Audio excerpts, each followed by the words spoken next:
Awesome.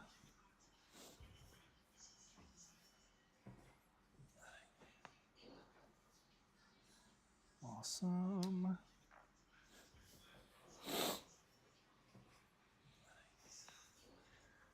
Bring it down. Awesome. A little bit more.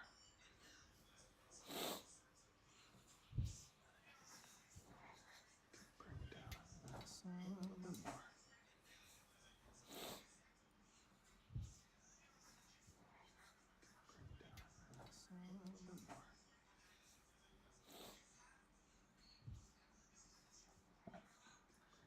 That's good. Make sure I'm live on YouTube.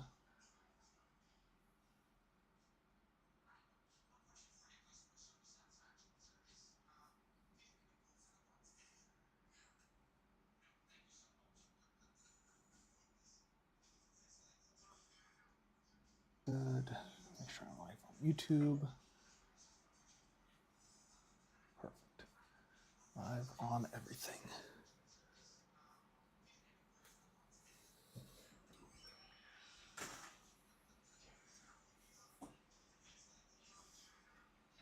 Good. Make sure I'm live on YouTube. Perfect. Live on everything.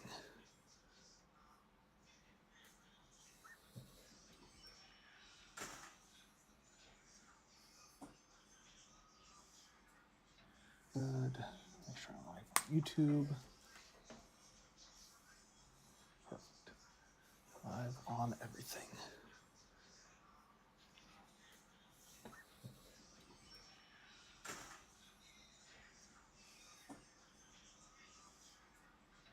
Good. Make sure I'm live on YouTube. Perfect. Live on everything.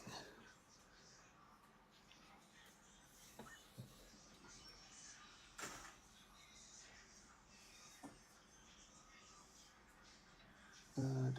Make sure I'm live on YouTube. Perfect. Live on everything.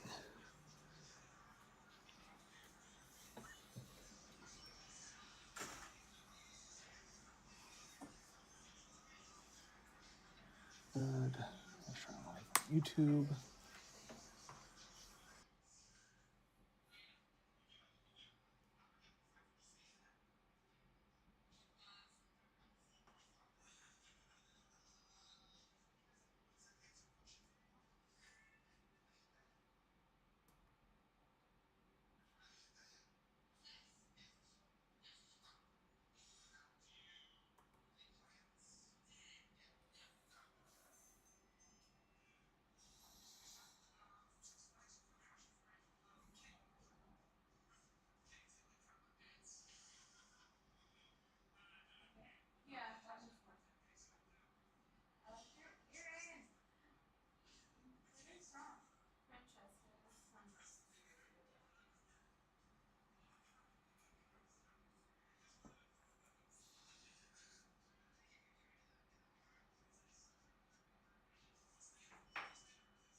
live everywhere.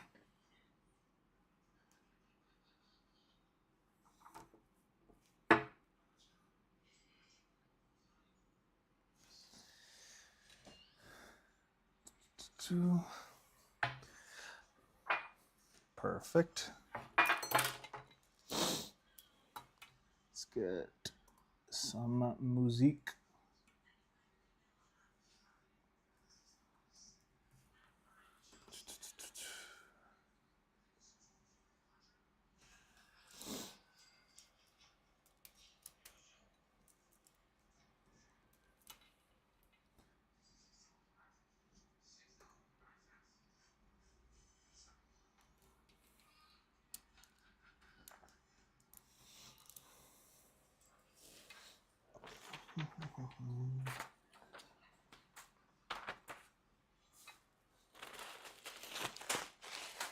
There's blue.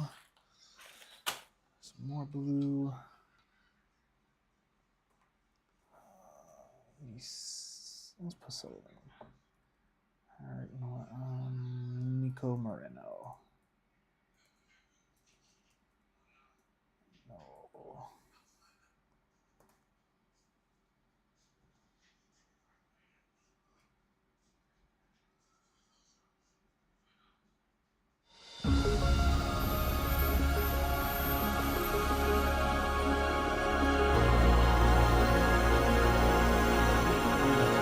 Loud. There you go. Perfect.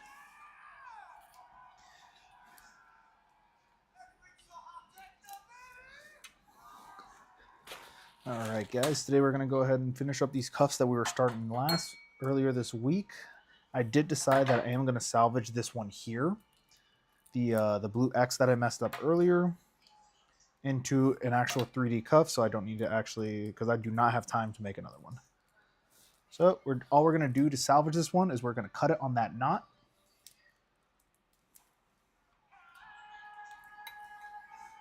Or, you know what? I don't think I made the knot tight enough that I need to cut it. We're just going to go ahead and grab a pair of tweezers and undo the knot.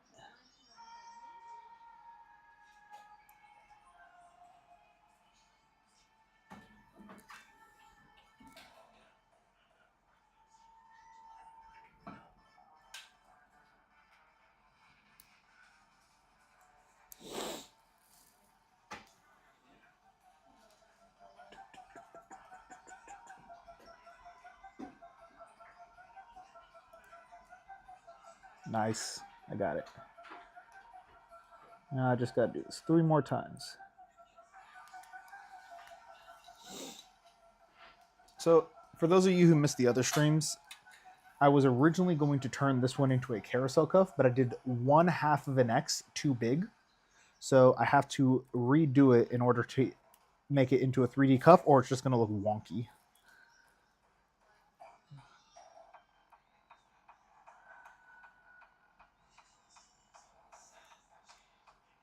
So this is one of the great things about using a pair of tweezers, is that you can do little surgeries on your candies.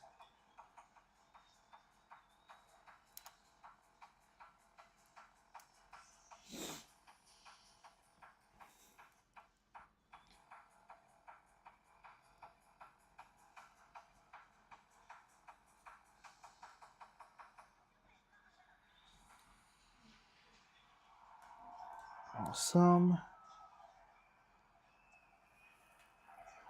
So we're just going to pull this sucker out.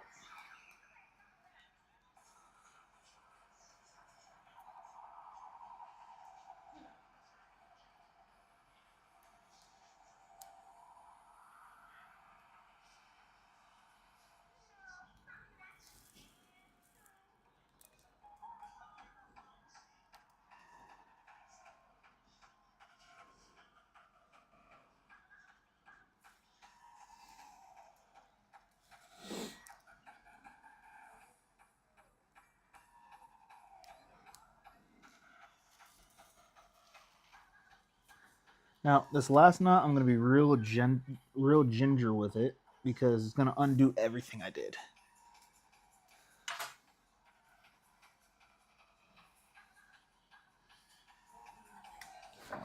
right here in the bolt. Now, you could just bring it on out. And just pull all these, kind of see how. There we go. So I could pull it from here. And these beads should just start falling here in a second.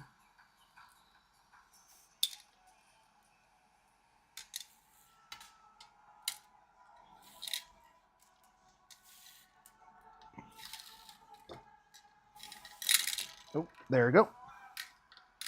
Now I'll do the same thing here. So now we're getting rid of that bottom row that we did. So the base color beads. And then we're going to get rid of that X, that half of the X that we don't need.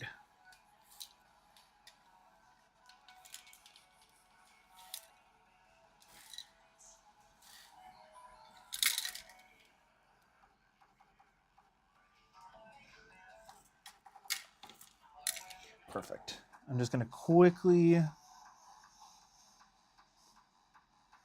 we go. I'm just going to quickly open up my notes.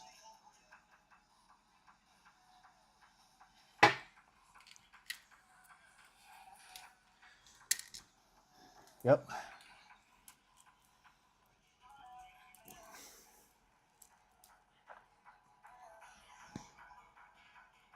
So this one I know what I'm going to salvage it to. And this one I know what I'm going to salvage to.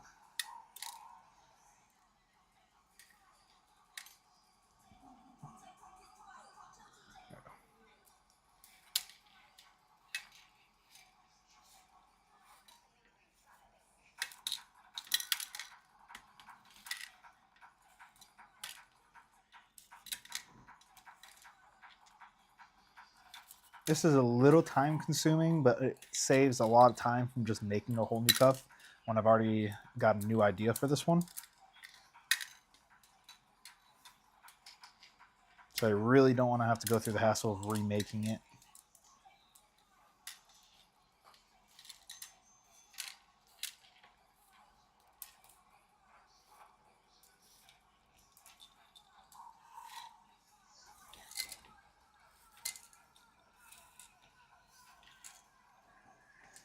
Miranda, how's it going?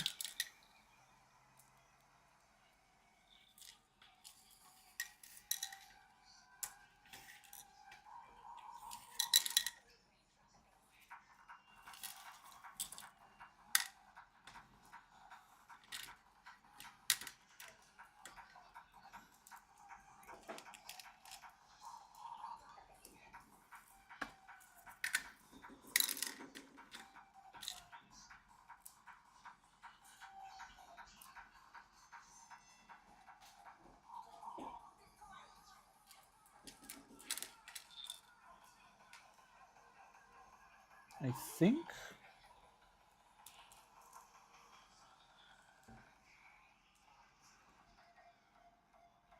Two. Oh, okay, so this is the last one. I just didn't want to get rid of the whole nother row for no reason.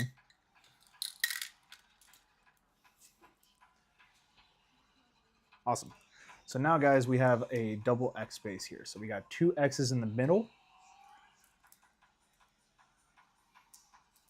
Now I can go ahead and just redo the double black beads. So I mentioned this in a previous stream. When you're doing this bottom row, be very careful not to actually tighten it too much, because this is going to determine the actual tightness of the cuff itself.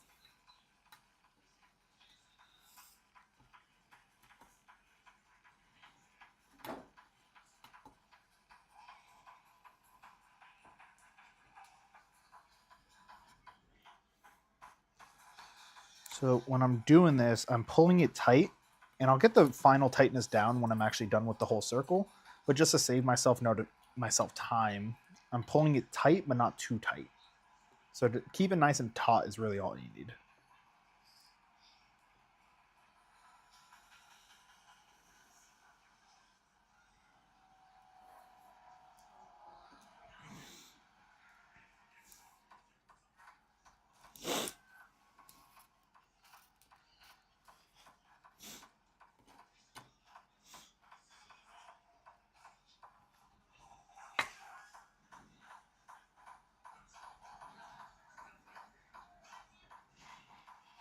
Now, a little trick that I do when I'm making candy, especially these cuffs, and I have this massive string on the tail end, is so what a lot of people do is they actually get a proper, like a proper candy needle or a bead needle. All I really do here is I just get about to where I want it, loop it halfway, put the two beads on, or whatever bead on, go through that accent bead or whatever bead you're going through, and pull it through, and then get the tail end and pull that through instead. Because then you don't need to find the end of the string and everything like that. You're just putting the beads on, and then you pull whatever needs to go through. I have messed it up in the past where I pull it through and I pull the wrong side. And next thing you know, the whole thing comes off. But honestly, I find this easier than having to find the end or getting a massive bead needle.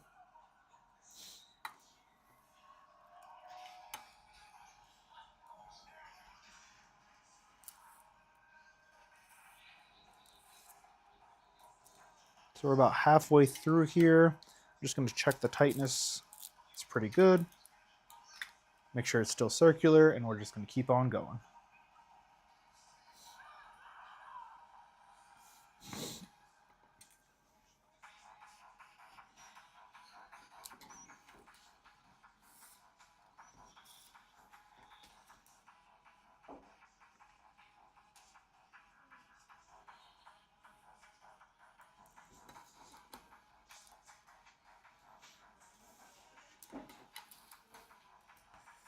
All right, well, let's not do that. Okay, no, that's right.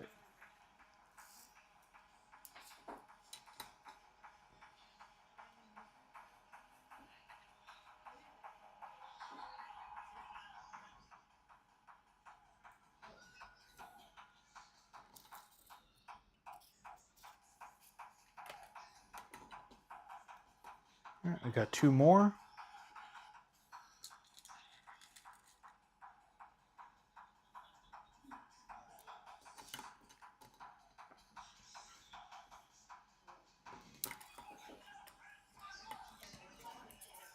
One more. Oh, let's not do that.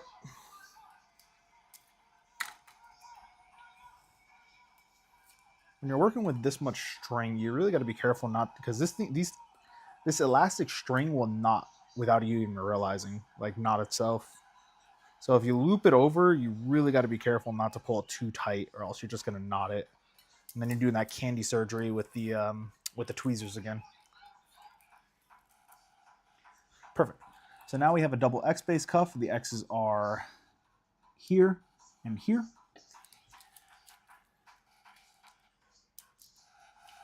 And then, just like we've done in the past, this is just personal preference, I'm going to go ahead and loop it through here and tie it off 3 times on the actual base itself, just to help it be a little bit more secure.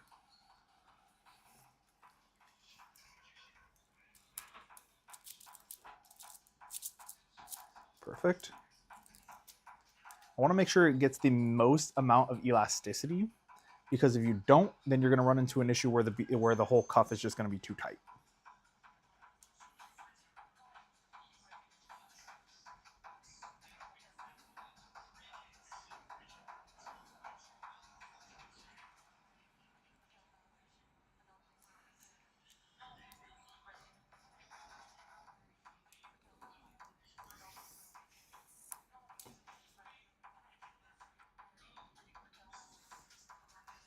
One thing, you don't want to loop it over a bead, so just make sure you're in between the accent bead, the blue one here, and your base color bead when you're going and knotting it off.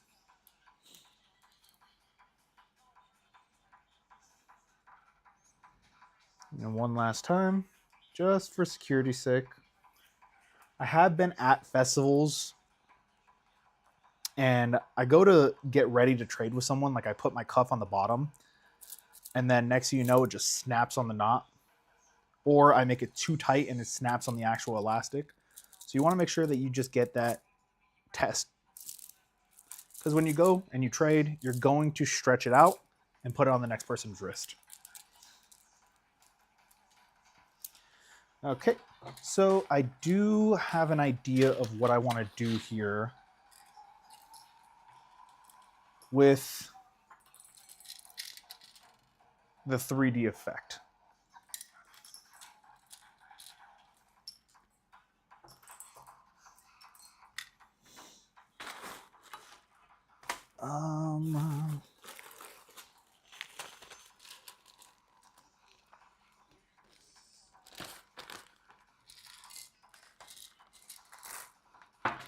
And it's not going to be black. So I'm going to go ahead and put away the black beads and quickly check my notes. Black base, black accent, blue first layer. Okay.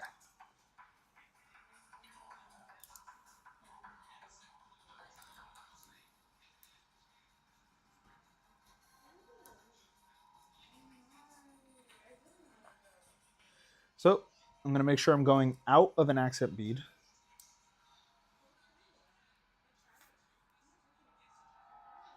I'm going to just do this blue for the first layer of 3D. We're going to make a double 3D cuff. Grabbing this blue here.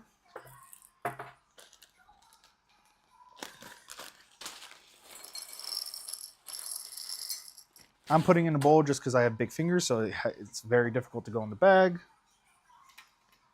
And same thing as before. I'm going to go about halfway through the string, fold it in half. And what you're going to want to do is you're going to want to go 5 beads total.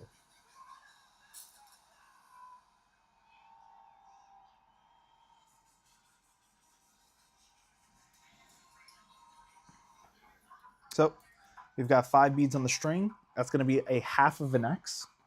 And then what we're going to do is we're going out of this bead here, and we're going to go into this one. And that's going to make a cross. So now we're going down and across the actual cuff.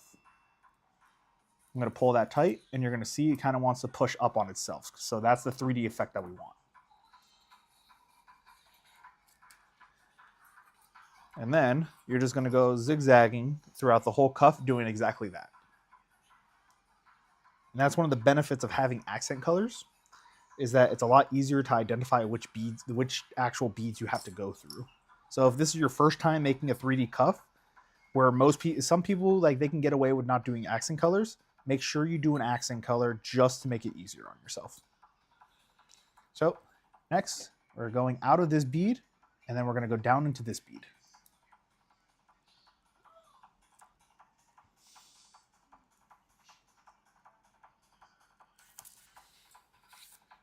Perfect. And now we have all the way down. And then essentially what we're going to do now is we're going to go back up and then down. So like I said, zigzagging throughout. And I'll show you what it looks like when we're done. I know I should sleep, but the voices in my head go.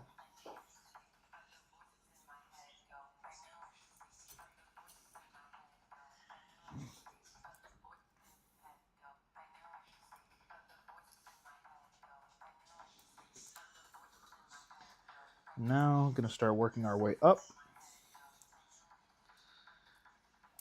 This is the whole reason why we needed to fix that bottom layer, because if we didn't, then the zigzag would have been off foot and our X's would have been just weird. But the voices in my head go.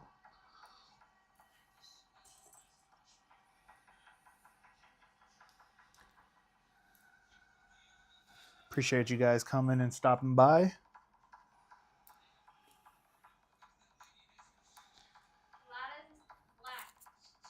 Huh? Got it.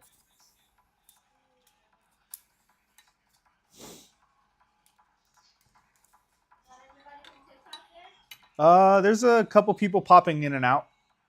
Nobody's chatting really.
So for this first part, this is the effect we're looking for. Zigzagging throughout the whole cuff. And we're going to do that all the way around.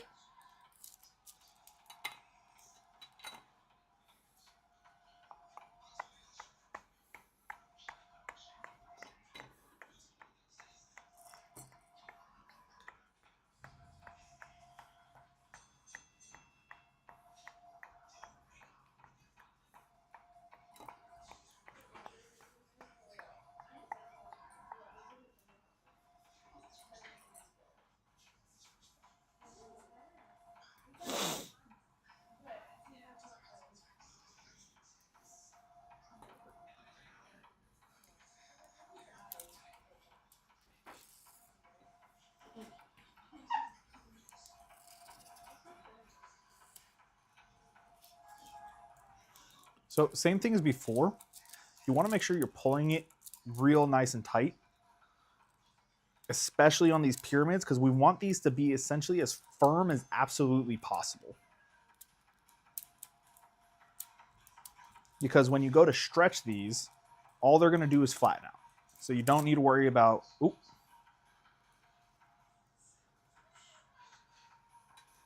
All right. We are going to fix this string here because for some reason, this string decided to go out on me.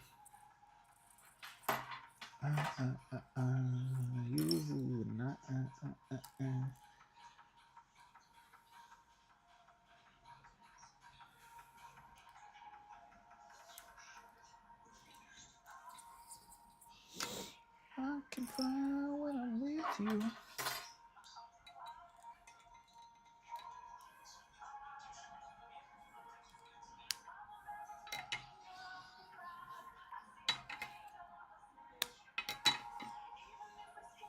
So,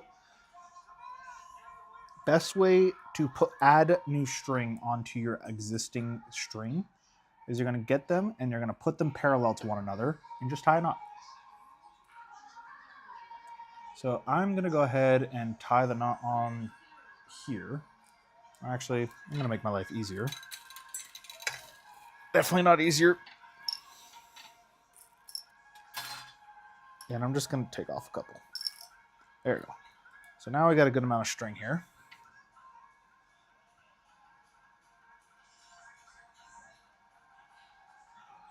Then just tie a knot just like you would with a balloon.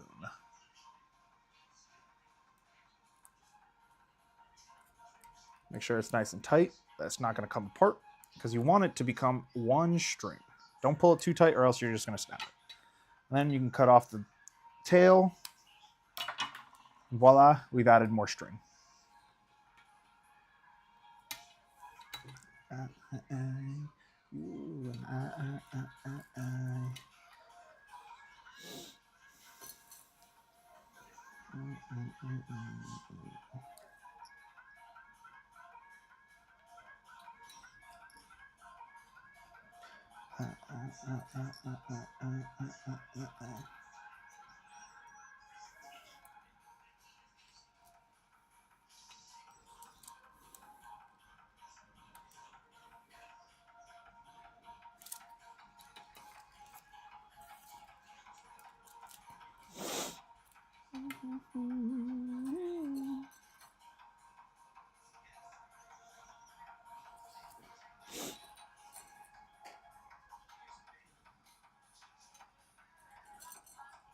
No, it's hard sometimes. So it's hard sometimes. I know it's hard sometimes.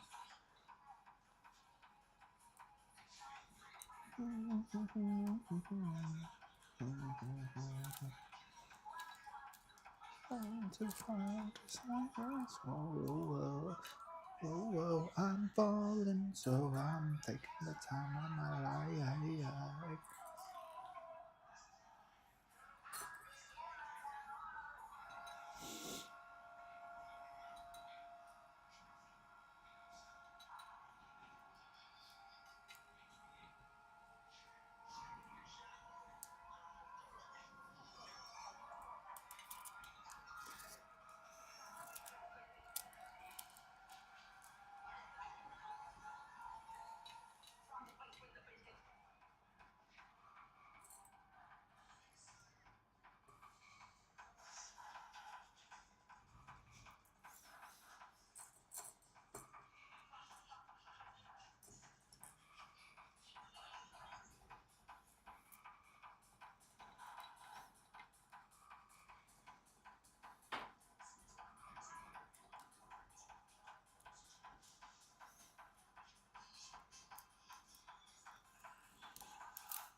sometimes not having the needle backfires and doing the little trick that doesn't go through the bead. It just kind of folds within the bead that you're trying to go through.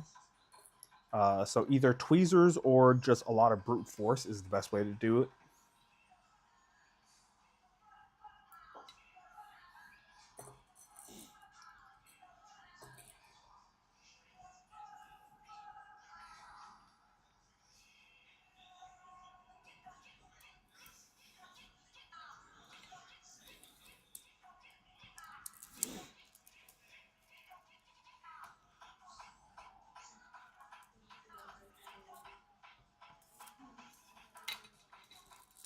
Then every kind of four, so every full zigzag I do, I give it those tugs. And then once I get to where the actual zigzag starts, that's when I'm going to go through and I'm going to pull all the ends just to make sure that they're all as tight as I want to.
So we got one more before we hit that zigzag that I was talking about.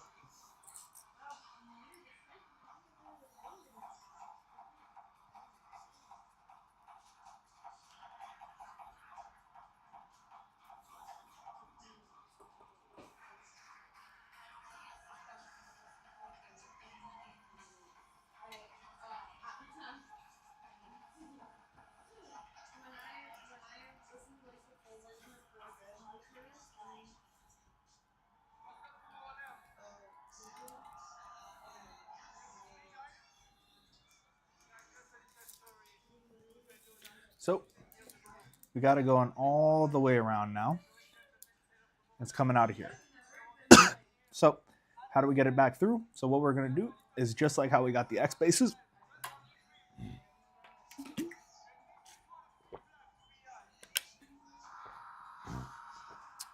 We're just going to go through and come out of that peak bead. So usually you would want that to be an accent bead. I'm not doing it for this one. We're going to go ahead and do what I did my trick earlier. Fold it in half, put it through because we don't have a needle. Just get it through them beads.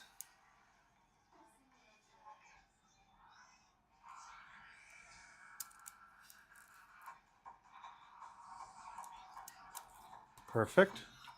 So now we're coming out of that top bead. What we're going to do now is we want that top bead to be vertical. So we have to go up to go vertical. So we're going to go up and across over to this bead here. And I'll show you how that looks in a second.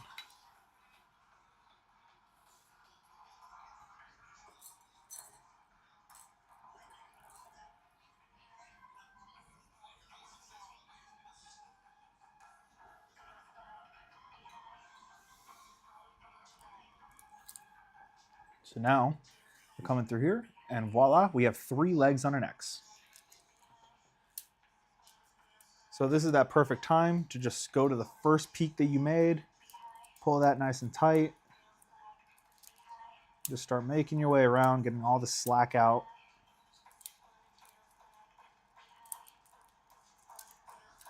So all this string that I'm pulling through, all this stretch that you see, that's all slack that we want to get out.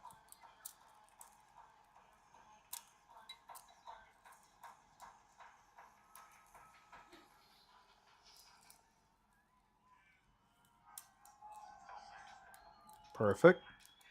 Voila. Especially for this one, because I'm going to be putting a perler on the end of it. I want to make sure that they're very stiff because I don't want the perler to be flopping around everywhere. And I'll put the perler on it and make it look like it's stuck on there like glue. So we're going on an accent bead. We're just going to do the same thing we were doing before, but every now and again, we're going to go through a peak. So I'll show you what that looks like here in a second. But we need 5.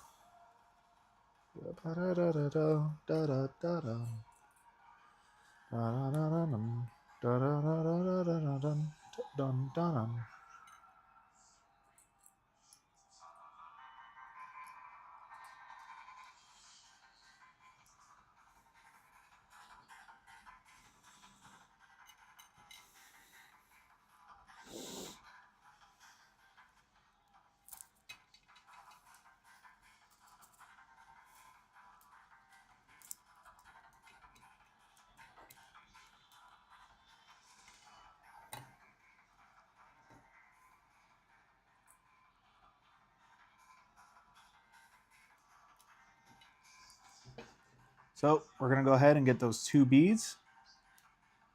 When we're getting ready to go through a peak, get that middle bead, so the peak bead, put it through, make sure that you pull it through in a way that's going to stay straight up, and voila.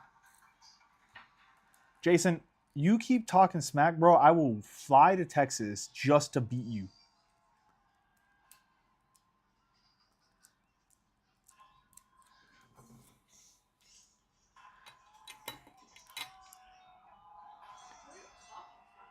One of the guys from the Marines.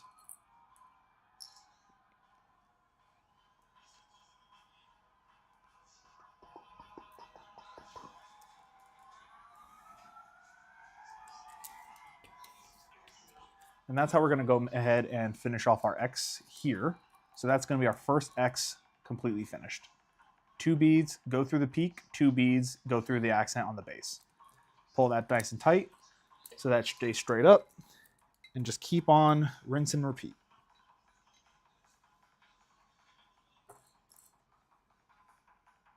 When you're actually doing it, you can visualize it a lot better. So you can kind of see what I'm getting at. If I had meta glasses, I would have that view, but I don't because I'm broke.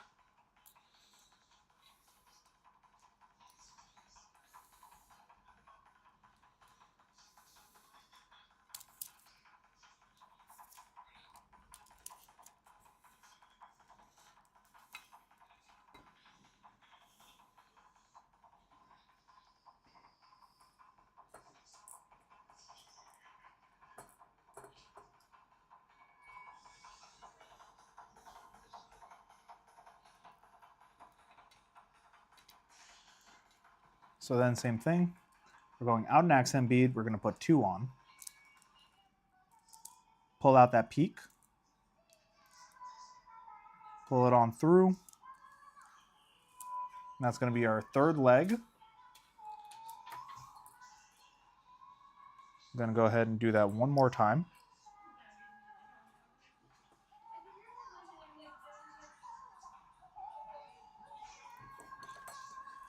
So we got the 2 on. We're going to go down. Oh, thanks for the rose. Jason, thanks, bud.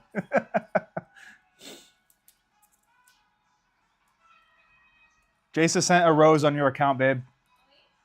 Jason sent a rose on your account. Jason's from the Marines. So that's going to be our 2nd one done.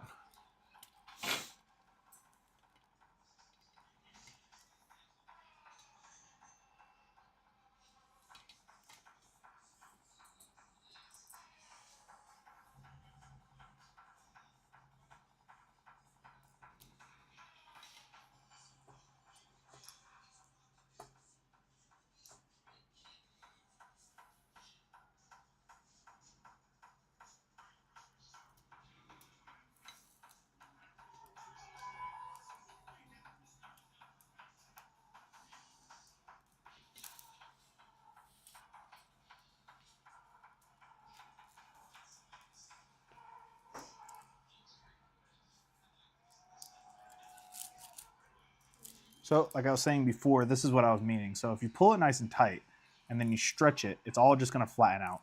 Jason, I appreciate it, bud, but you don't need to send the gifts, but I do appreciate it. Much love, guys.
Top her off.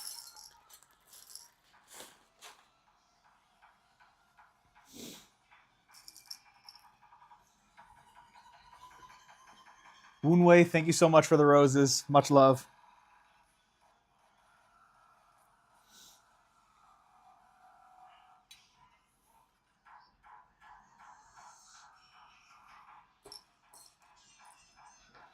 Thank you also for the likes. It really helps with the algorithm.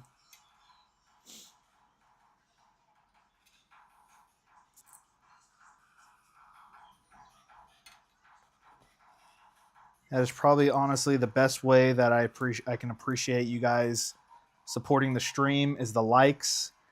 As much as the gifts are appreciated, I'm just doing this for the fun of it and to just sit here chatting with everyone. So the more people, the merrier.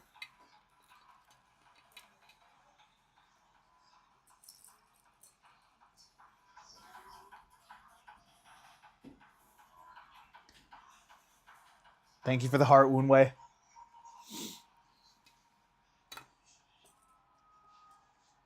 Or one way. That's probably the way to pronounce it, one way.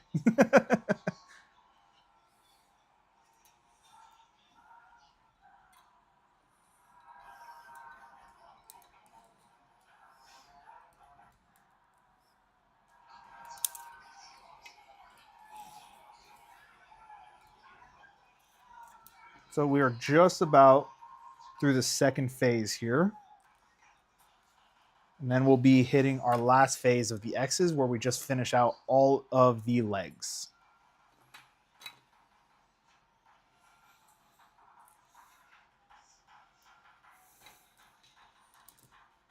So my plan for this cuff is going to be I'm going to be doing the same cuffs for the next couple. I'm making a Kandi cuff. So essentially it's for raves.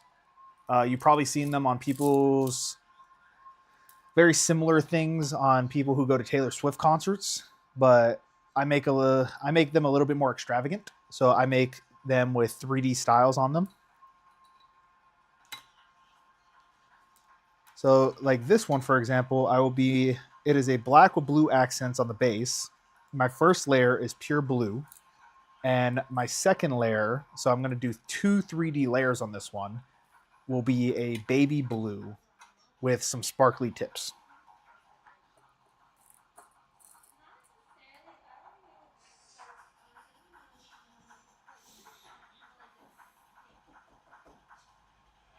And then later on, if you swing by the stream again later on today, I will be showing how to make the perlers to attach to them. So essentially they can be like charms.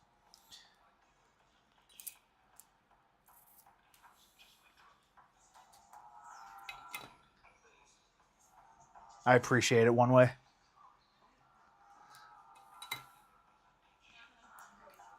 Yeah, I've got a couple I can show you later on once I get this one at least squared away.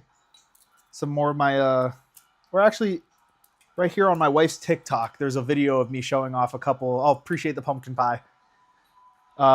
There's actually a video where she showed a good amount of the projects I made before Lost Lands. Lost Lands is an EDM festival over in Ohio.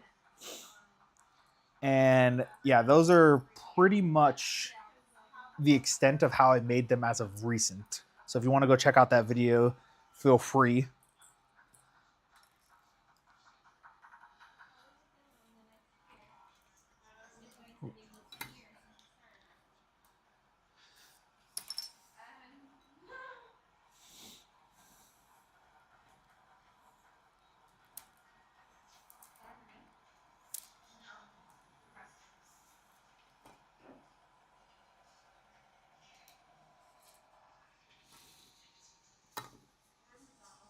So this is going to be the last 5 bead leg, and then we're just going to finalize every single one of them.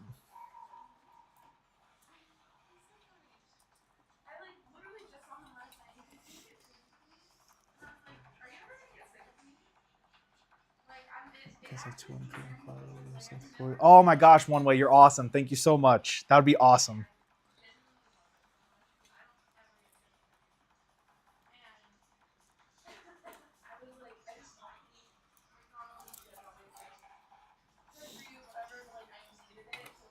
Oh my gosh, thank you for the roses too. You're too sweet.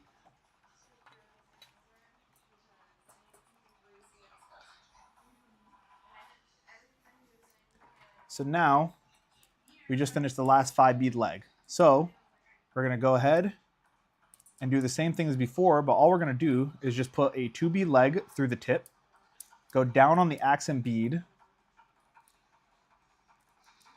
here, so it has 2 legs crossing it, go up and over, and like I said, it's just going to be two bead layers going forward.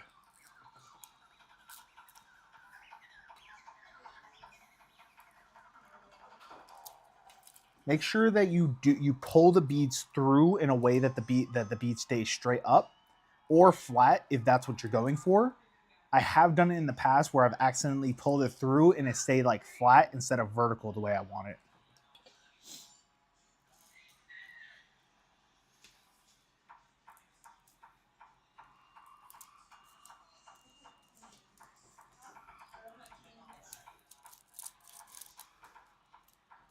Let me go ahead and grab some of my projects for you One Way, just so you can be able to see kind of what we're working with, and I'll be right back.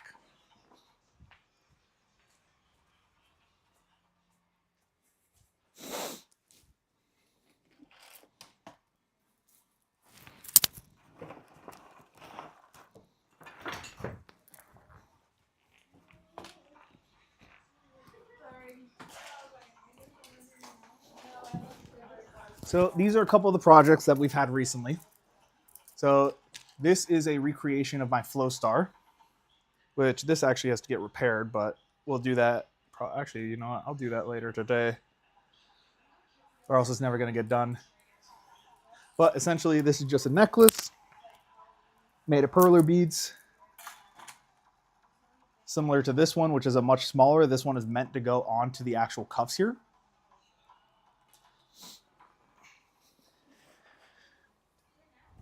And that Flow Star one matches my actual Flow Star.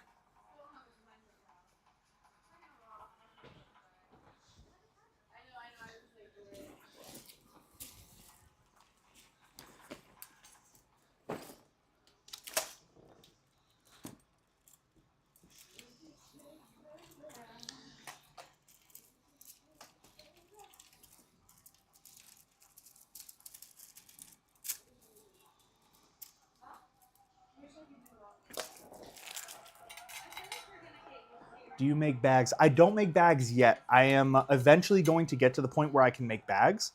The only reason I don't make bags is literally just because I don't have time yet.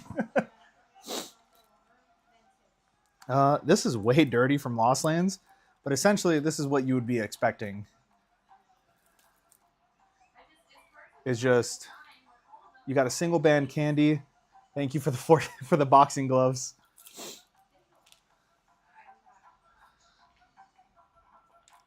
And then you put the perler through, and essentially just becomes a charm. So you can either do it for single beads, or you can do it for the full-size cuffs. These are actually my Weiss candies here, which honestly I definitely should clean later because they're extremely dusty from Lost Lands.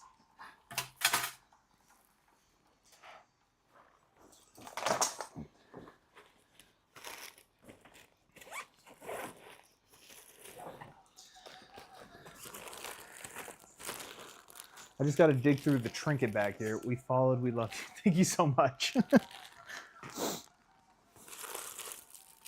So these are, I'm just digging through some trinkets here. So when you go to raves, you usually go with a bunch of these, what we call trinkets. Just essentially like little sprouts, ducks, like just random crap that you hand out. I am just trying to find out where my actual other...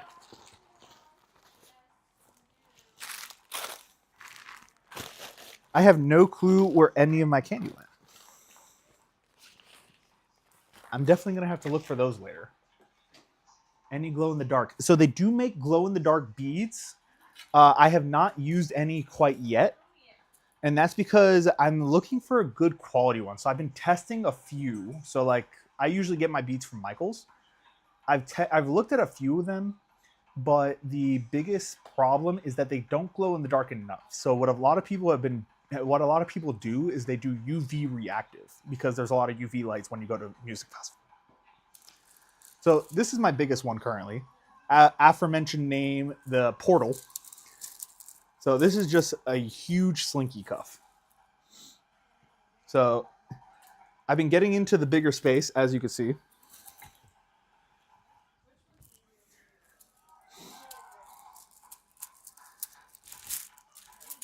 And yeah, so this one I am, that one has been my pride and joy as of late. I'm just completely, and they are all just to give away. Make them, go to festivals, just hand them out.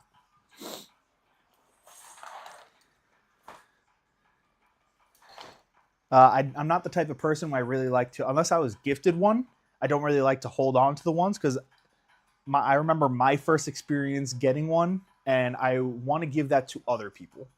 So this here is up for trade one day.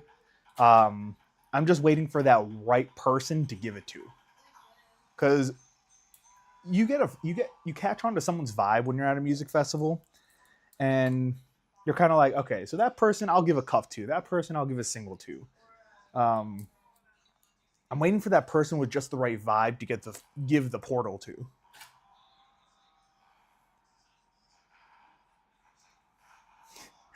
I appreciate one way. I'm just here to hang out with everybody. So while the gifts are appreciated, they are not necessary. But again, appreciate it. Thank you so much.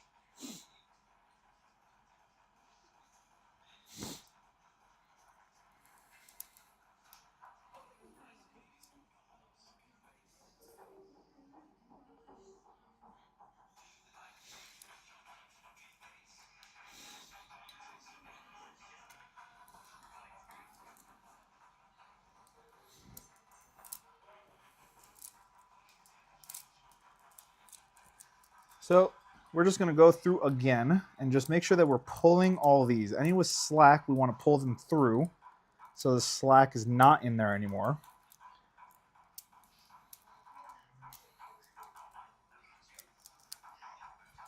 And then pull in the end.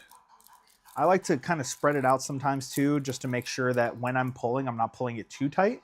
Because again, like I keep saying, you want to make sure that elasticity is there, because if not, you're just going to snap it. And it is very, I've been there when I also went to go trade with someone and I pull it up and it just snaps right in front of the person.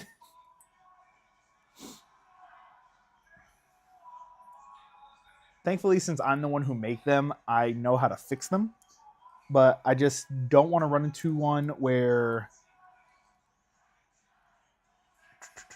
I go to give someone and they want to trade it with someone and they have it broken. So I always want to make sure that I make it in a way that it's not going to break on anyone else. That's also the reason why I use the elastic band. So the elastic band is a lot more sturdy than the just basic plastic band for two reasons. One, the elastic, and two, for because the fact that the elastic band, or not the elastic, but the cloth covered bands. So the cloth makes it more sturdy because it's braided, and then on top of that, there are two strings inside of it versus just one.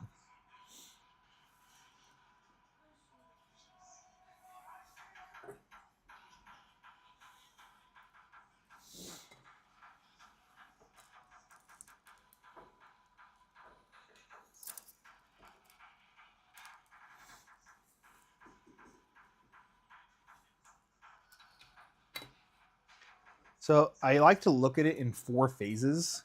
The first zigzag, the second zigzag where you start doing some legs. What we're doing now is every now and again we'll have a 5 bead leg to do. And then the last one where you just kind of zigzag through and just complete the rest of the legs. That's why it's also really nice to do an even number of beads when you're doing your first band. So the X-base cuff being 30 beads long or 33 beads long.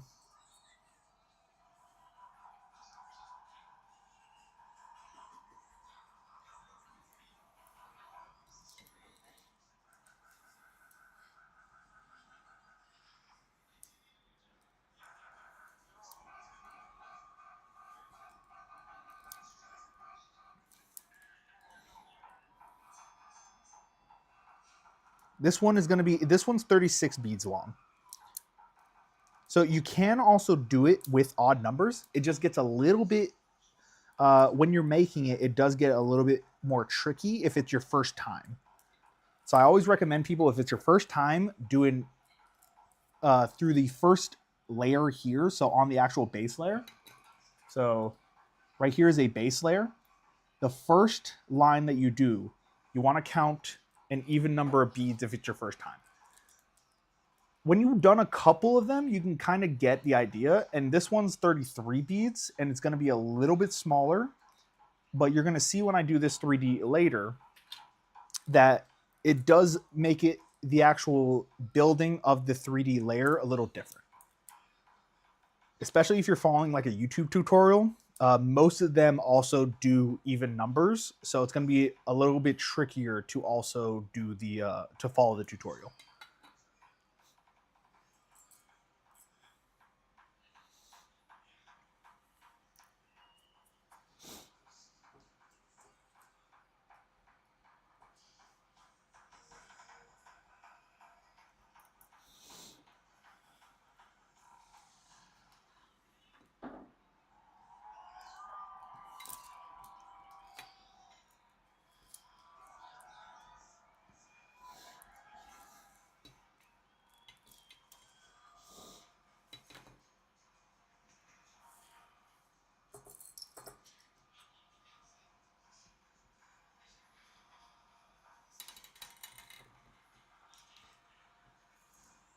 There are some people who go off of just the size or the accent beads. I like to always count my beads because then it adds a level of consistency. So I always recommend people when you're doing these to always just make sure you're counting your beads.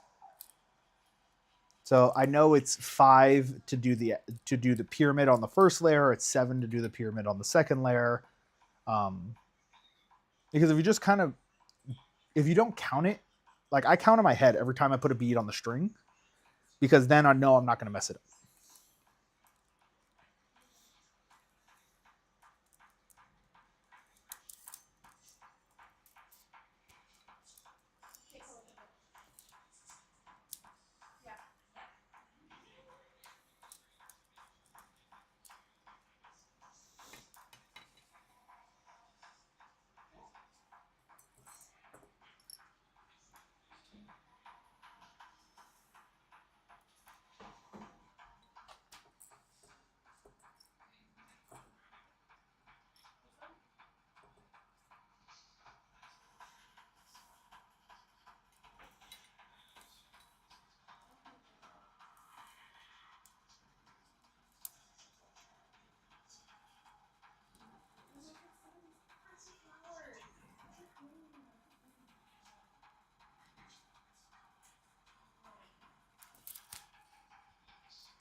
when you get to about this point here, so I put it through an accent bead, and the only options I have is to either go up, which is different from the zigzag that I've been following, or to go through one.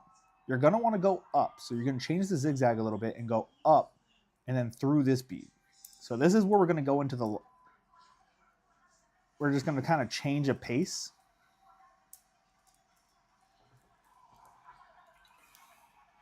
And it should, I say should sparingly, should put us about in the last phase where we're just putting on these 2 bead legs.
Let the sky fall and come home.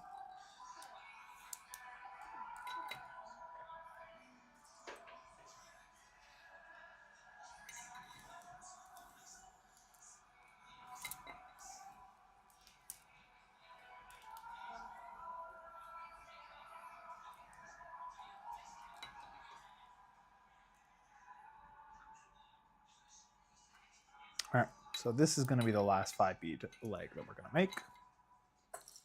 And then we're going to go into that last phase I was talking about, where we're just going to be building out the rest of the legs. By legs, I mean the other sides of the X.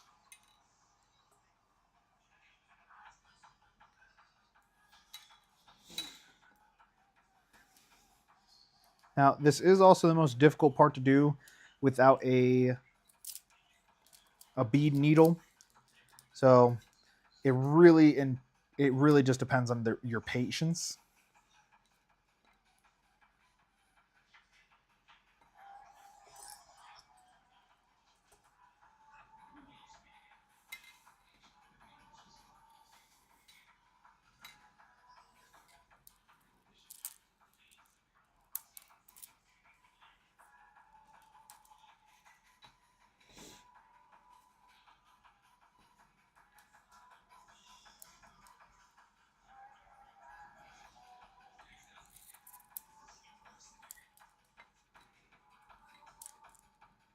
What I'm doing now is I didn't have anywhere else left to go after going through that last accent bead. So I'm just pulling it through and getting to a place where I can just start anew. So essentially all I'm looking to do is go out of a peak of another one. So voila, going out of this peak now. And I'm just going to start from there with the 2 legs.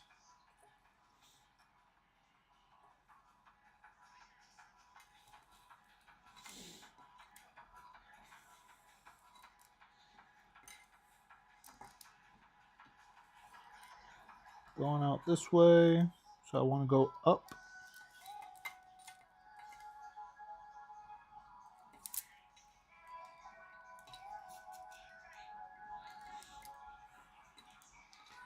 Again, guys, just want to let you know I appreciate y'all stopping by, even if it was to say hi.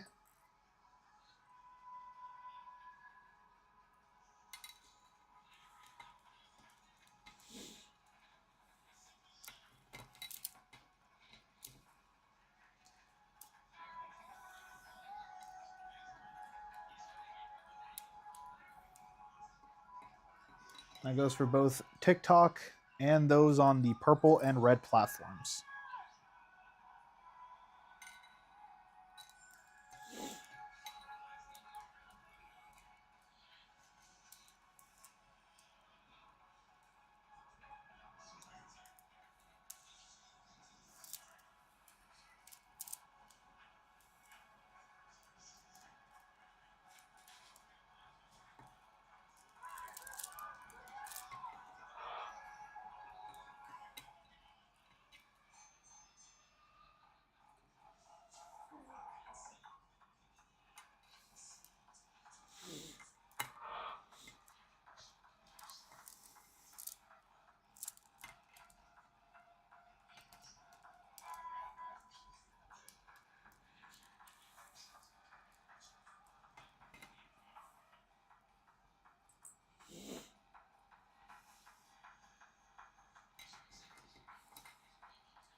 Nico Moreno is done. We're going to go ahead and put on Timmy Trumpet.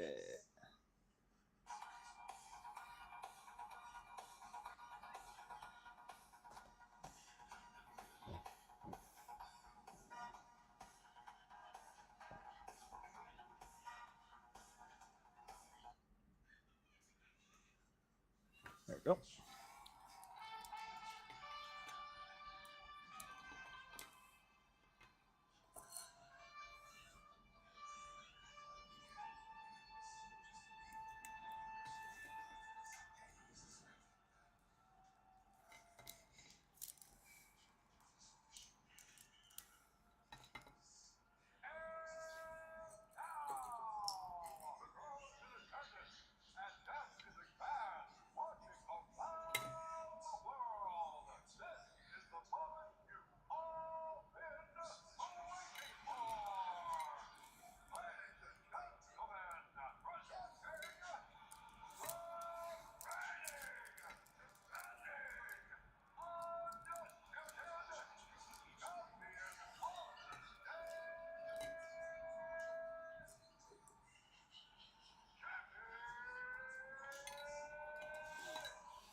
I absolutely love this set. I wish I had the chance to see Timmy Trumpet live. I have not yet had that opportunity.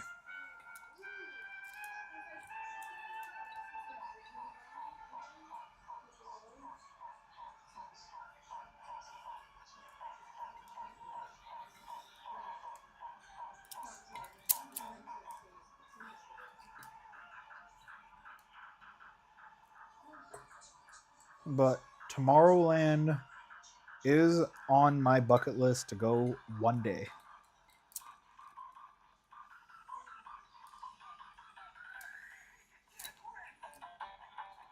The kicker is when you're talking about the largest music festival on the planet. Uh, the prices for not only the tickets but also the flights and the lodging. It's an investment for sure.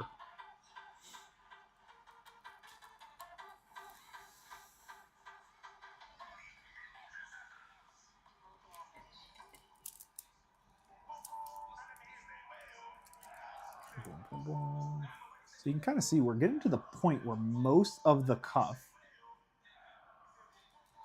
has the X's on it.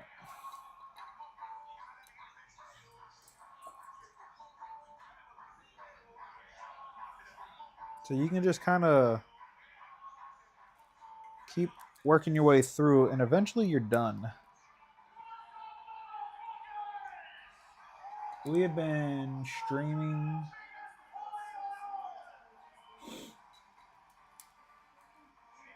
Does not say.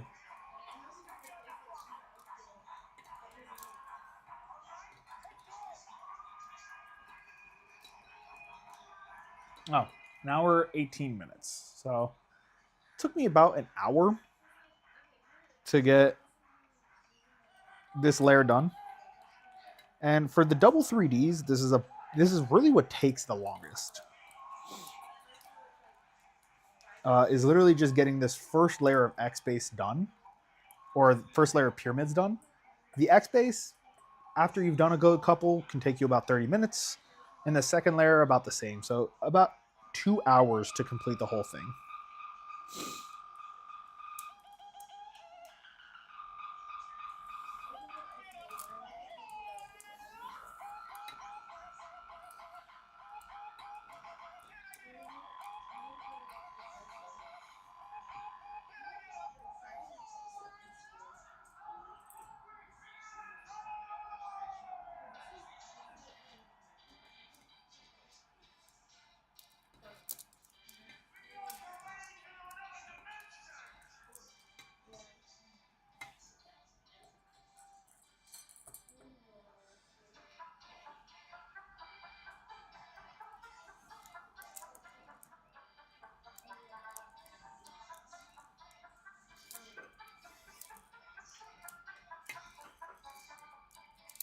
This is where it becomes kind of difficult to keep it tight. So make sure that when you're actually pulling it through that you are just pulling it nice and tight.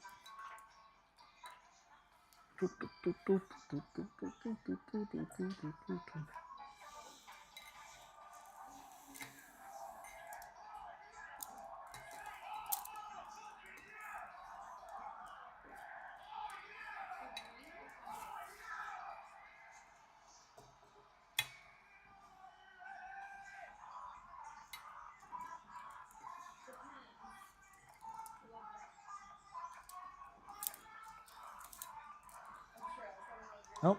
And we made it to the last 2 legs.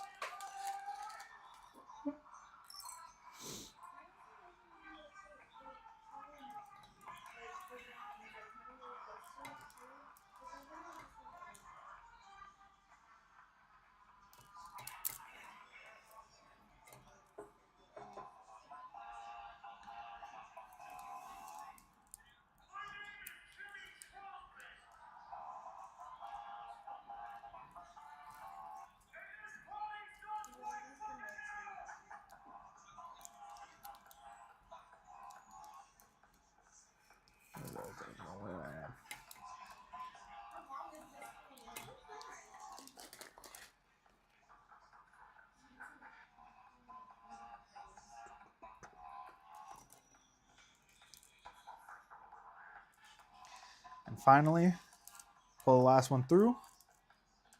Pull it nice and tight. And we've got the last little bit over and done with. What I'm going to do now, completely unnecessary, but I do it for peace of mind, is I'm going to go back down through these beads and tie it off on the base just like I did originally. So we're going to tie it on the base, and then we're going to come back up and out through this bead here. So down, tie, up, and out. That is, again, entirely for security. I have seen way too many of my own cuffs snap on me, and then this extra layer of security lets you just kind of like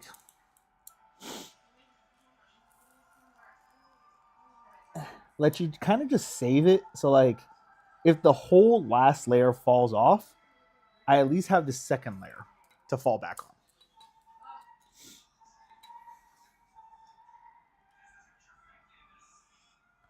So same thing as before. I'm going to go out on the base. I'm going to go through the hole. We're going to loop around and then just pull.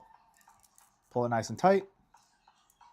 Do it 2 more times, and then we have a good secure knot that we don't need to worry about.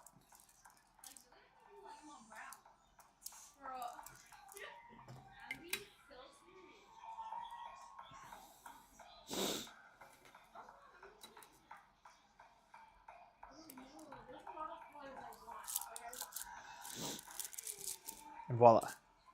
If you just wanted to do a double X base pyramid cuff, this is where you can stop. Go ahead and just feel free to cut off the string.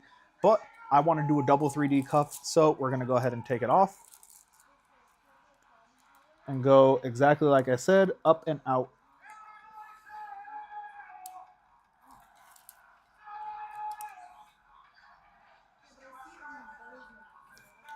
And we're going to come out of a tip bead. If you don't come out of a tip bead, it's going to look wonky when you go ahead and put on your second layer. So if you're doing one single color on the actual pyramids, make sure that you keep track of how many you put on and that you have 5 beads for each essential like hump.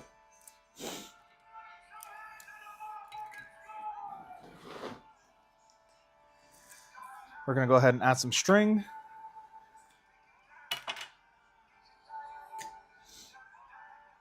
Same thing as before. Tie it like a balloon, 2 strings parallel to one another. Hold on the tip, get it nice and tight. Pull it this way, and make sure it's not going to come out. And then we're going to cut off the ears.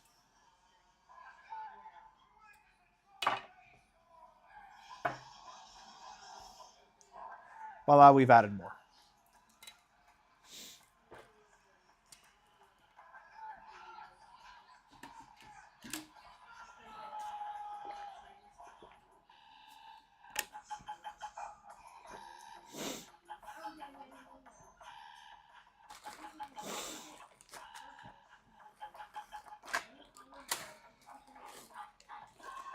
So I'm going to go ahead and do baby blue next for this one.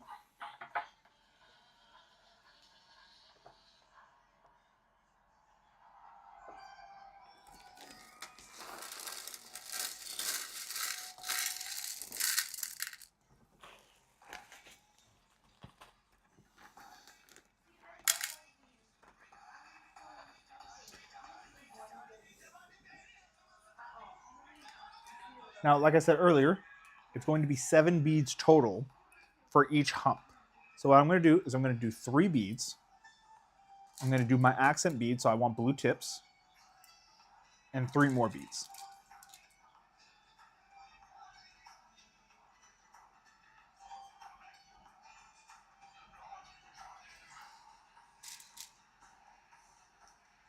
So now we have a total of 7 beads for our first hump.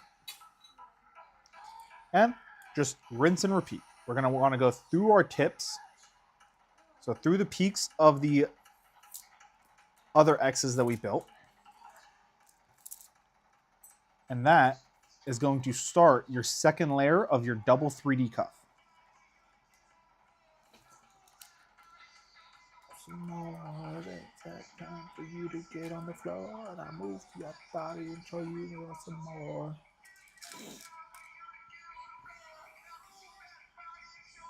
So 3 blues, your accent bead. So mine is like this blue sparkly bead.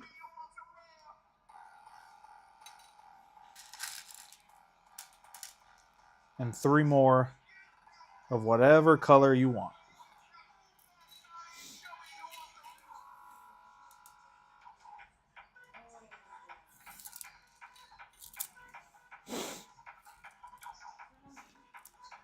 And then same thing as before, just going to start going zigzag. And eventually we're going to complete those legs.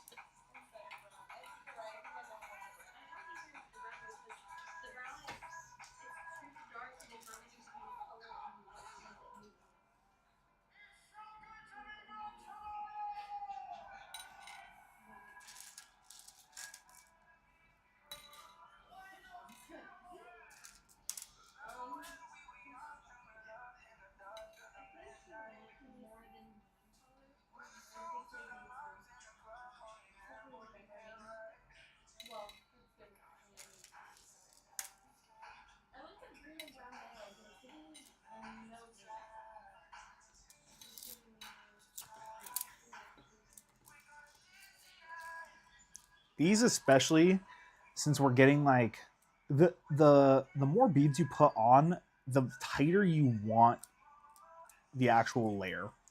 So while these we can kind of get away with not getting it too tight, these you want to really make sure that you get them super tight, or else they're just going to look terrible, to be perfectly frank.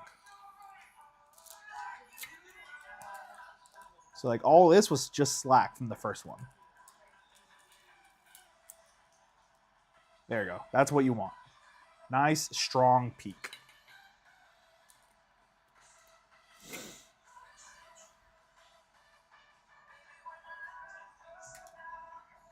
Now for this one, I am going to make it a little bit weird because I'm planning on putting a perler on it, but I don't want the perler on the outside. I want it on the inside layer. So I want it on the first 3D layer, so I'm going to be skipping a portion of it.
These are not the perlers I'm going to be using. These are dinosaur perlers that I had made for Lost Lands.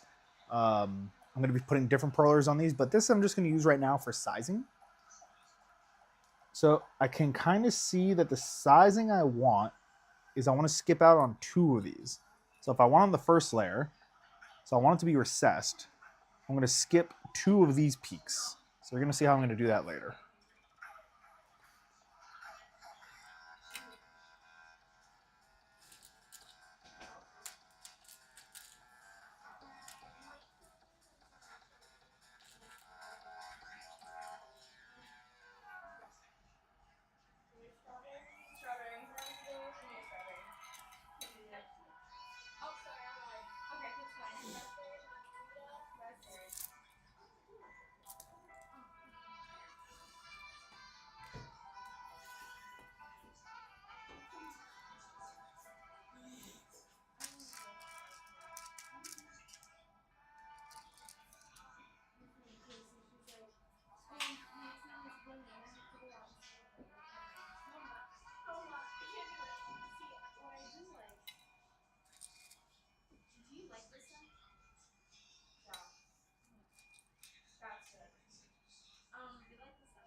For those who don't know, this is Timmy Trumpet's 2025 Tomorrowland set.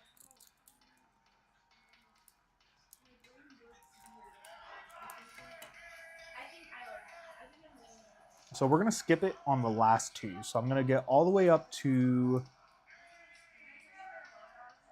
here. And then we're going to skip these two. So leave this portion open, which theoretically should fit it because it's not going to have a massive tail, I think.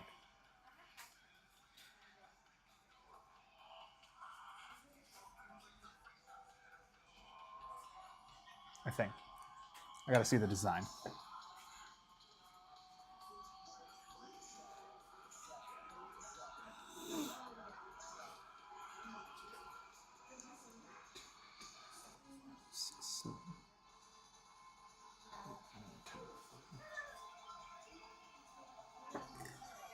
All right, so it's 11 perlers. And this one is 2, 3, 4, 5, 6, 7, 8, 9, 10. All right, so this is actually a perfect size for what we're doing. So I do need to actually...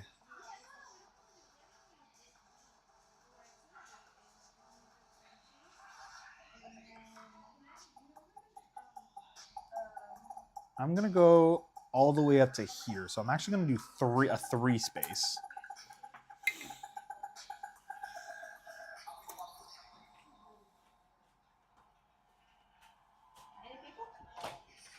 We got a lurker on TikTok. We had one person give us a bunch of flowers. Yep. Huh? Yep.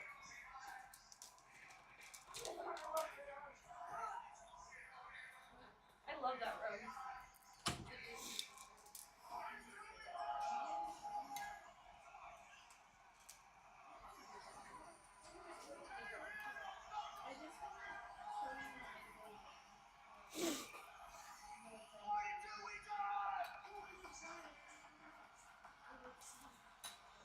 When I'm not in a dubstep mood, drum and bass and techno just hits. Like hard techno.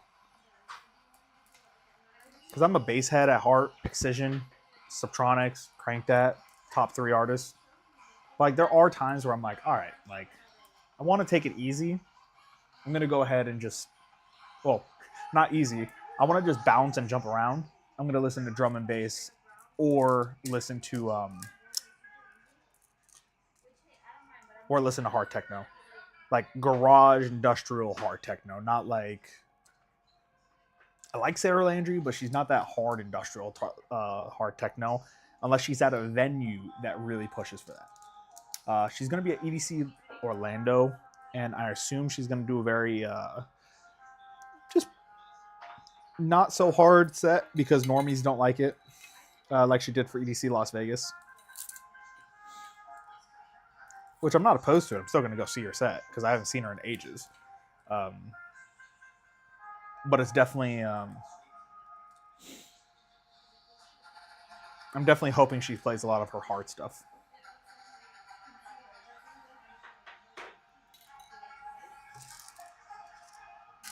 We're running out of the blue sparkly beads, so I'm going to have to dig through that bag here in a minute. Meaning that my little poop is going to have to get out of that bowl because I'm going to move the blue beads in there. Which, surprisingly enough, I think I only need... Actually, I think this might be the last sparkle one. So I want 1, 2, 3. No, so I need one more blue sparkle. Do I have one more? I do not. So we're going to go ahead and dig through the bag. Oh, party till we die. Got the last blue. I will keep this on the table.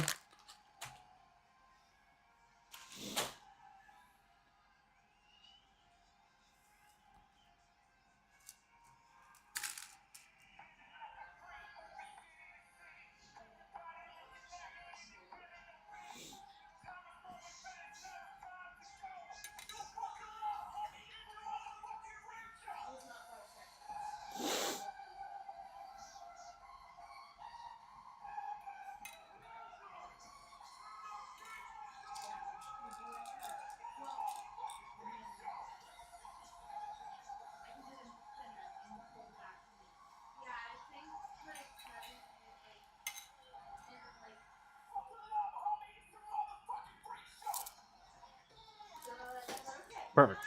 So we got to the point that I wanted. So I'm going to have it all the way around except for here. This is just going to be one layer. Now what we're going to do is we're just going to go from the start. So this is pretty firm, but I'm still going to go and pull all that slack through. Keep my finger on there to try to get as much out as possible. It is so important to make sure that this layer is as tight as you can get it.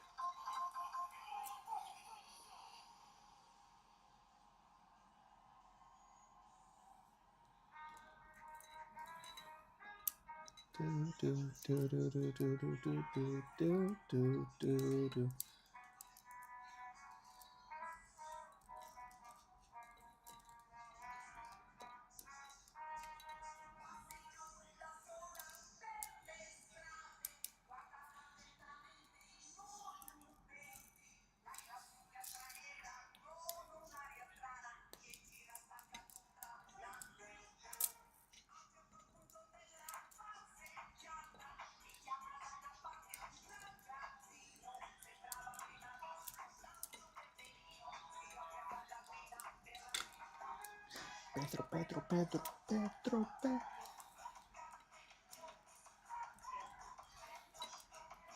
So now all those peaks are nice and stiff. The second leg is going to make it even better. And that little bit of extra time that it took for me to do that is going to make all the difference. Instead of having the peaks just like as soon as they get tapped, they're going to fall. That's not going to happen. Now what I'm going to do is I'm going to just go back the other way. So I can either go through the base and then go out the other side, or I can just go down and up. I'm going to go down and up just because it's easier. So you can also, like I said earlier, cut the string and re-put on another string where it's easier to get to. But as few sections of the string as you can possibly have, the more secure your actual cuff will be.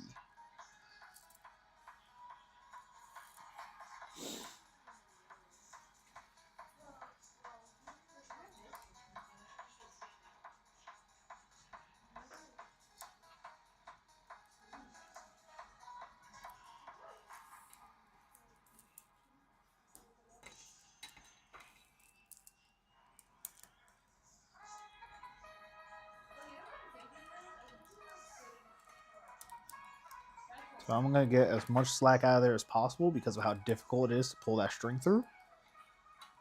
And then we can just immediately get started going back the other way around.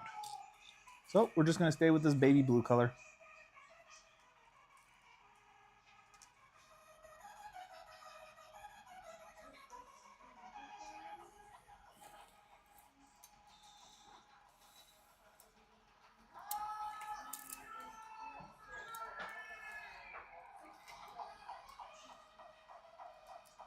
Oh, almost messed that up. Got to go through the accent bead. Which, again, that's why it's so important to have that accent bead color, because even I almost messed it up, and I've been just locked in trying to not mess this one up. All right, I'm going to go out the accent bead, going the other way. I'm going to go 3 baby blues, and then we're going to go through the sparkly.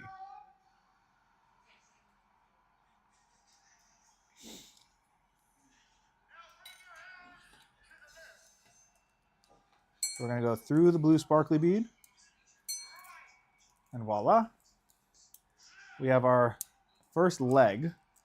I am going to pull this a little tighter because I see the knot is there. So I don't want the knot through there. So I'm just going to go ahead and get that knot through. So you can see with these cuffs, it's a lot of just finagling it around just to get it to essentially work the way you want it. Don't be afraid to kind of just manhandle the sucker. All right, so that knot is through. So now you can't see the knot through the sparkly bead, meaning it looks a lot better. Because the camera does not do it justice. Those knots show up, and when they show, there's no way to get rid of them unless you hide them in a bead.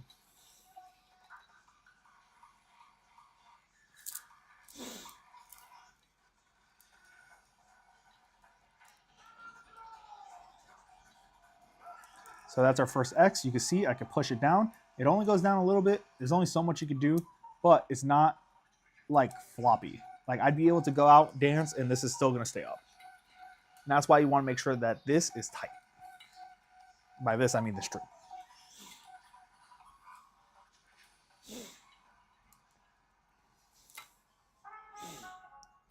Da da da da dum, da da dum dum dum, da da dum dum.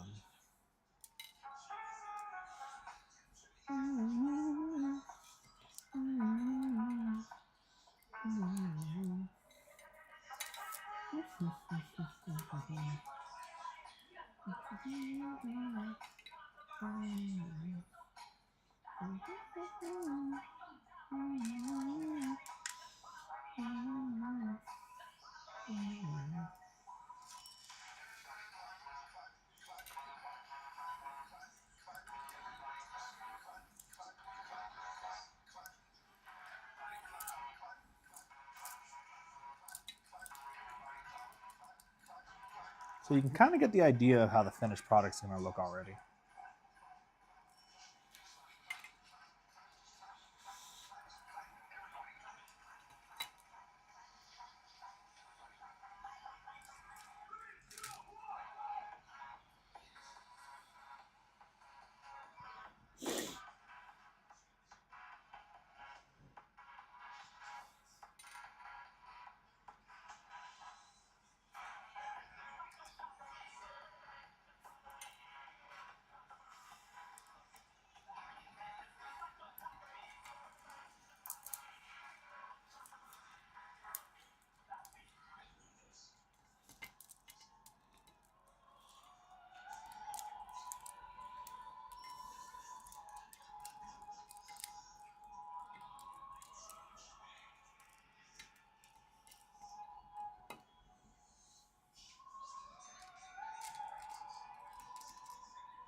Da, da, da, da.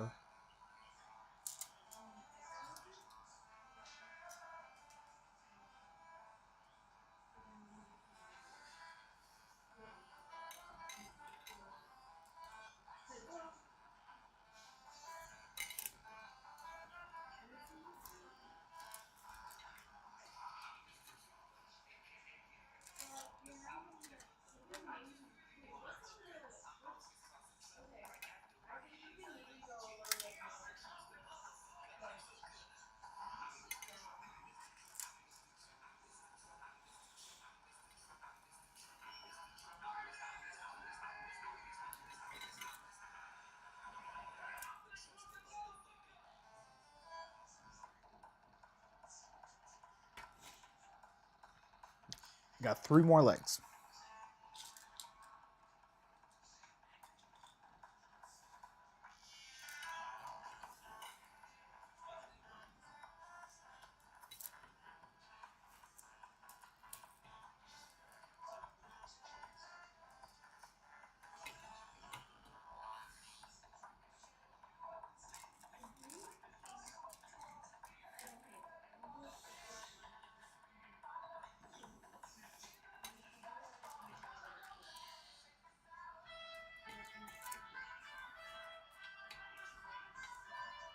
One last leg.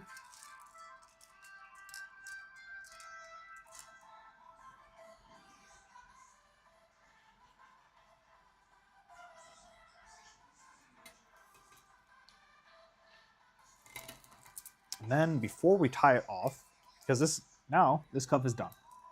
All I'm going to do is shove the perler on there that I want to, and then this cuff is just 100%. The last thing I'm going to do before I tie off this nut is I'm going to go through and just make sure that all that slack is out.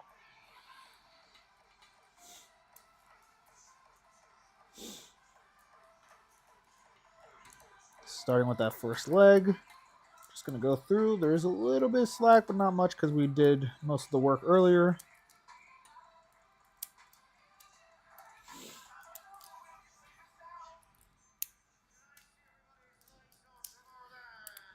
Not much, just a little bit.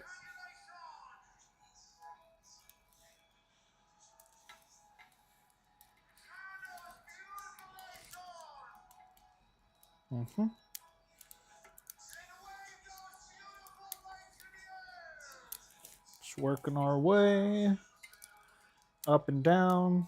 Essentially redoing the zigzag, but just making it nice and taut.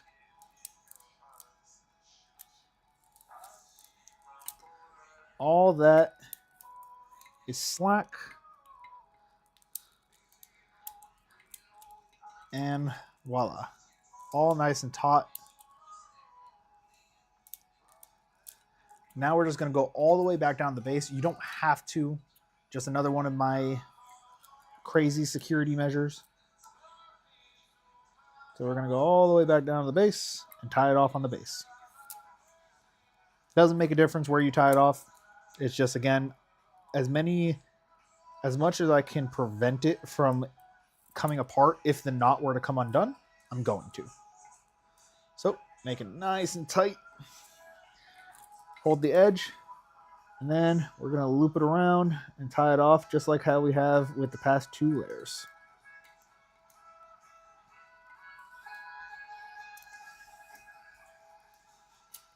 That's the first knot. Going to keep it nice and tight, or else all the work we just did is going to come undone.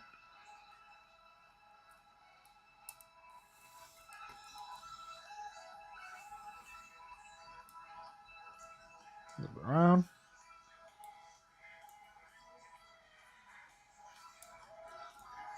Oh, you don't want it on the base color bead.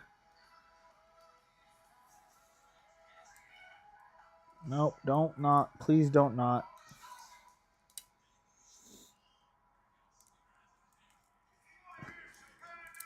There we go.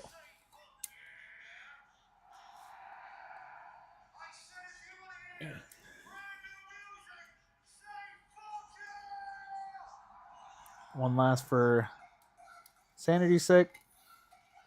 I'm also going to do 4 just because.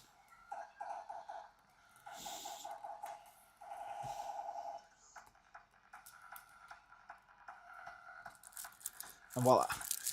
That is a double 3D partial cuff completed.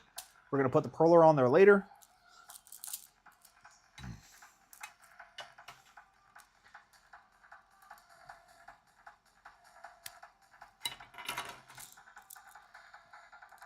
I have no clue where that knot went. I'm just going to have to hope it doesn't come undone.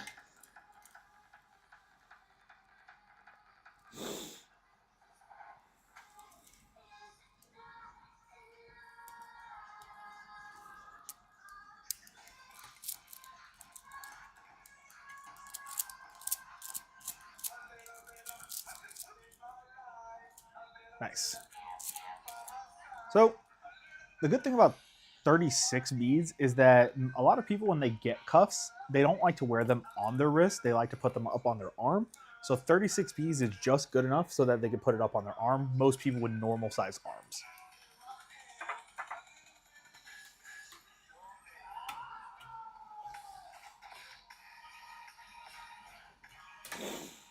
So don't throw away this extra string you guys got. Go ahead and just put it on the side because we can reuse that for other cuffs.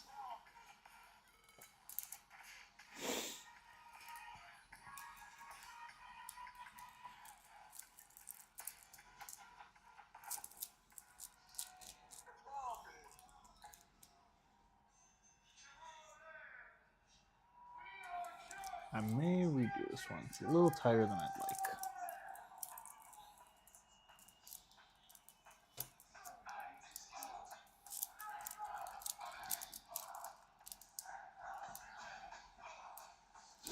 I'm going to go ahead and keep this one as is. The one that I messed up way back when.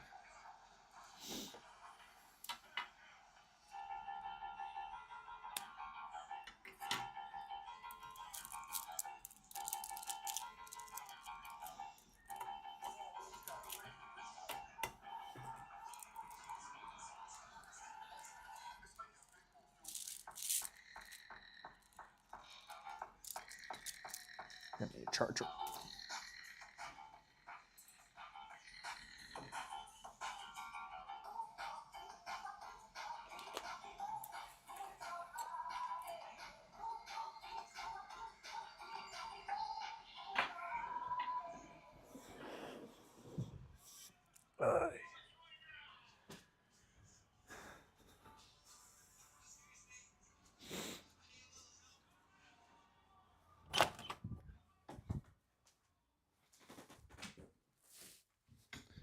Stay.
Really hoping that wasn't able to be heard.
All right.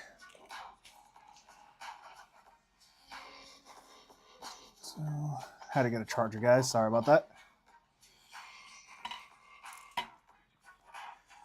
All right, let's start on a new one.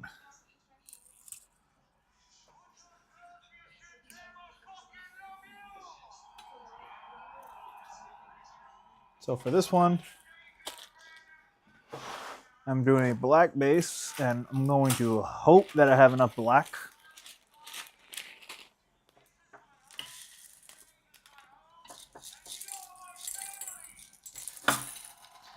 Well, that was really crappy.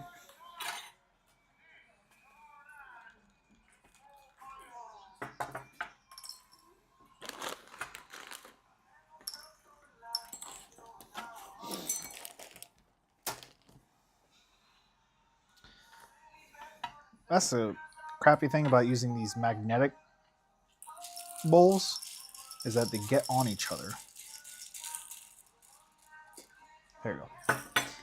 All right. Just a variety bag from Michael's.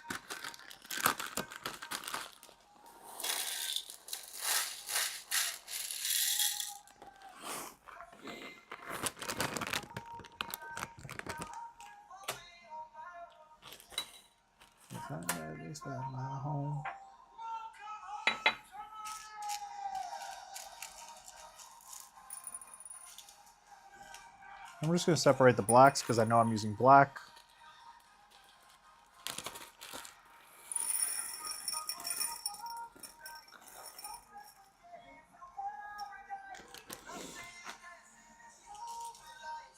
I may run out of black today. I'm really hoping I don't because I need black, but I'm definitely going to have to do a Michael's run soon for black.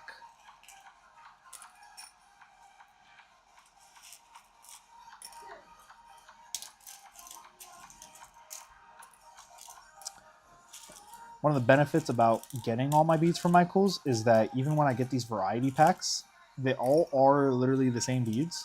So like the variety pack comes with black, so I don't need to worry about mixing my blacks because it all is the same shade of black.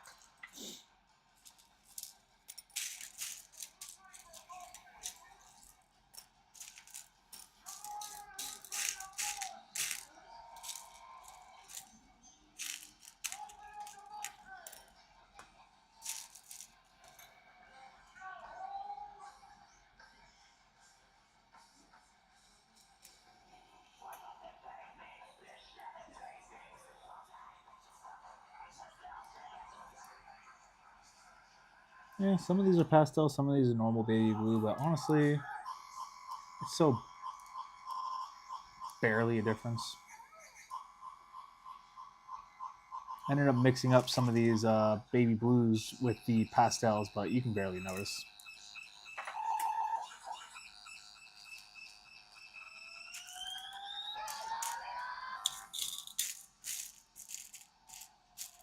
Beautiful. Awesome.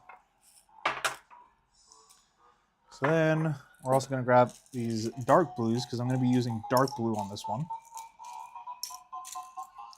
And it's essentially going to be the same one as this one, but instead of, it's going to be this. And I'm turning to this, but on the outside it will be this lighter blue instead of the dark blue, and the first layer, so right here will be the dark blue again. Base field, may the Caesar go to war.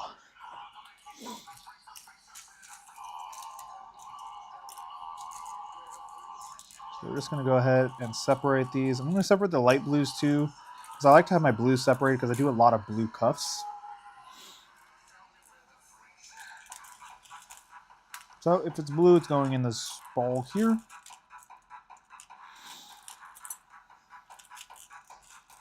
I want to go through as much of this variety pack as possible because the more that I sort now, the less I have to do later. Just part of the process, especially when you're trying to save money while doing this. Because you can get sorted packs, but it's like they're so much more expensive just because they're sorted. Like it's $10 for a variety pack at Michael's. And like these 500 packs of a single color are $5 each. which I don't think they're anywhere near a pound. Yeah, I couldn't say. But like size comparison, $10 for a bunch, $5 for a single color.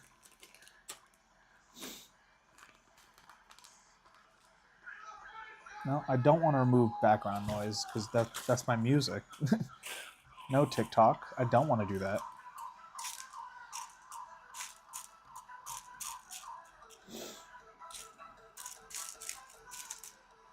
Okay. So we don't have any more blue in here. I'm going to go ahead and put some more of here in here so I can sort them. Get as much of that blue and black out of this bag as possible.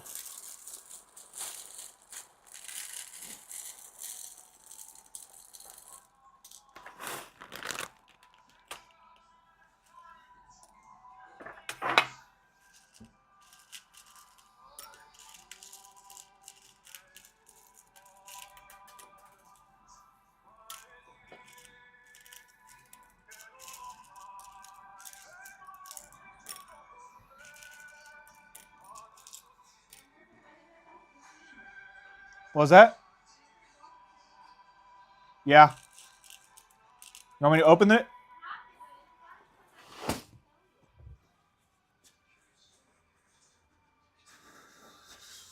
Come on, child. Simba. Come on. Come on, child. Hurry up. Or I'm going to close it.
Simba. Come here. Leave your mother alone.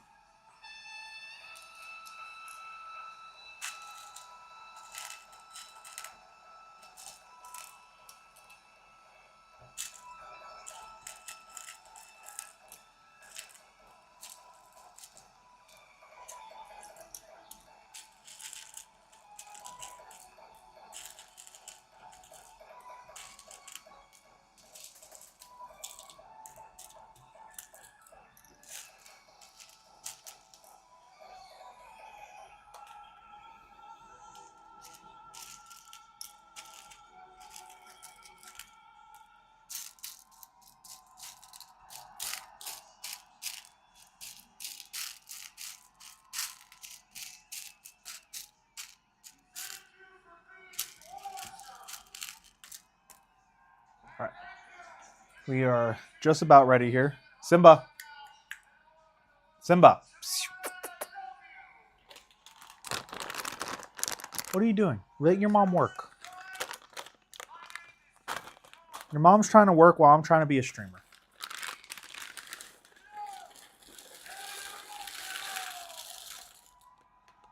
All right, so we're going to be able to get through this whole bag, thankfully.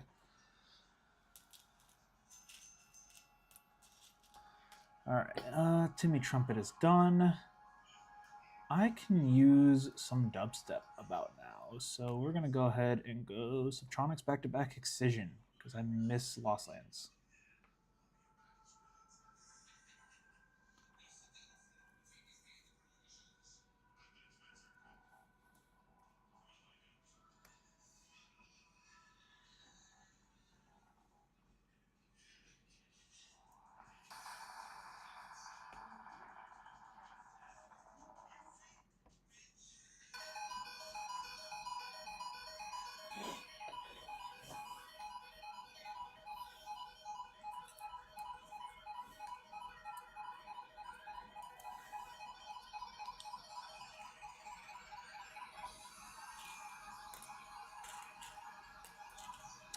For those of you who did not have the chance to go to Lost Lands and are waiting for Couchlands, just know that there are the gracious people of the internet who have already posted Excision back-to-back Subtronics on the red platform. Simba!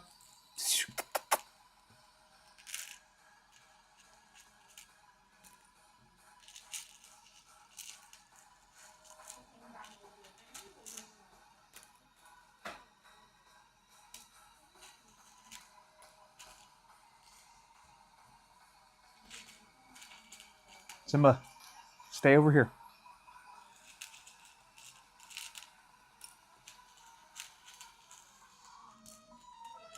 Simba, come here. Simba, come here. No? He's not falling for it anymore.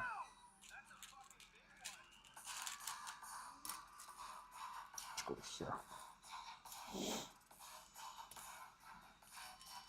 I know this bowl is kind of overflowing. I'm going to move it into the big bowl here in a minute once I actually finish sorting. But I just want to get all of it sorted first. I think I got most of the black out of it, which is...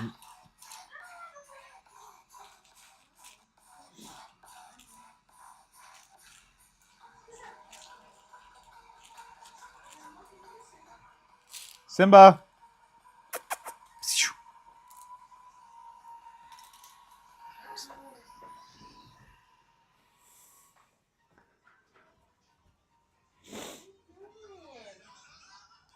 Simba, come here. You want to get your nails done? He does that. Sorry. No, you're fine. Come on.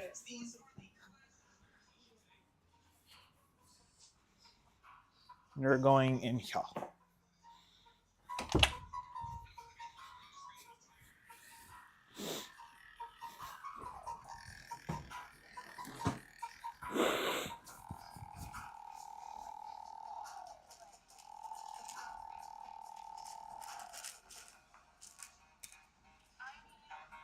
Yes.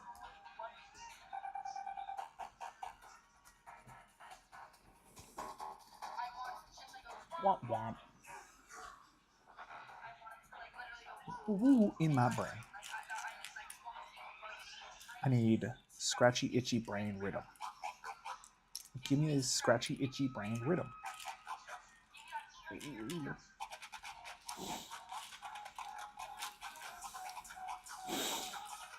Funky ass music.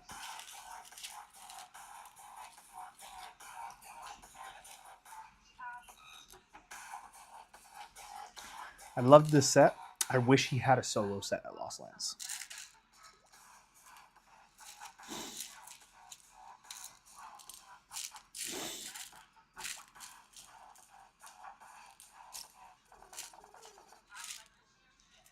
Give me weird music. That's what I want.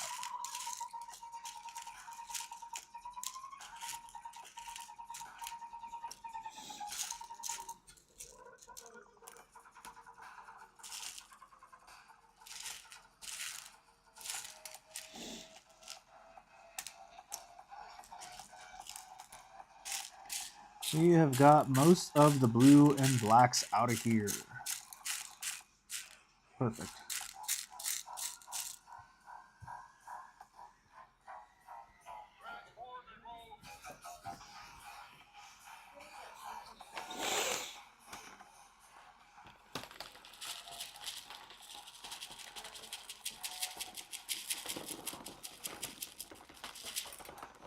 No! Ah, gosh. I'm just making a mess. I have no clue where that bead went. Oh, it's over there.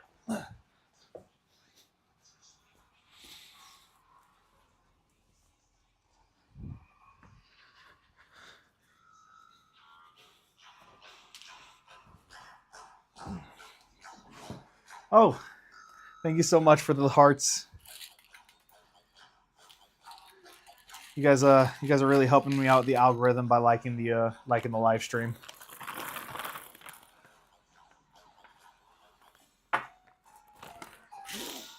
So, for those of you who are just joining us, we're just about to get started on a new cuff. I was just sorting most of these beads into different colors. We're going to start by making a blue and black base. It's going to be almost exactly this one here.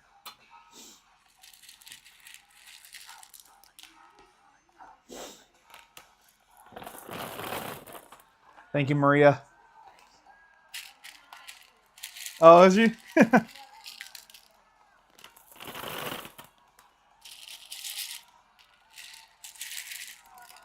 Oh no. Where'd that one go?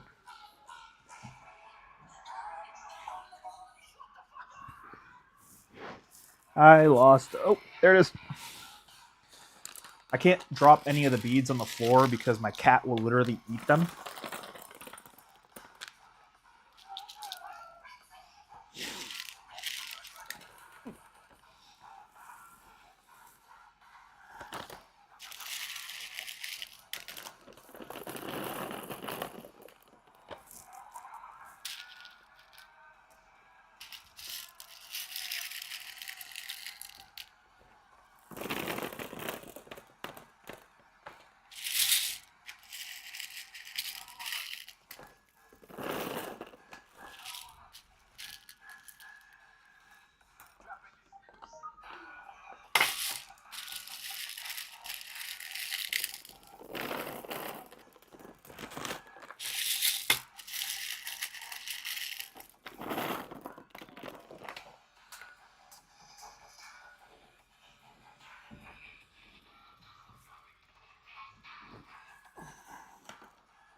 All right, cool.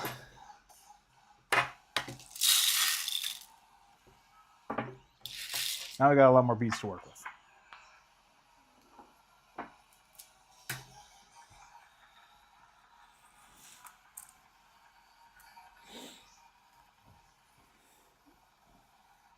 I want to see you drop.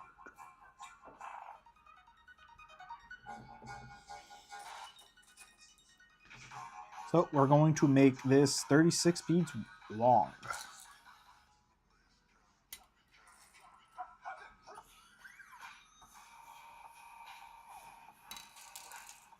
So it's going to be 2 black beads, a dark blue bead, 2 black beads, a dark blue bead. We're going to do that 36 times.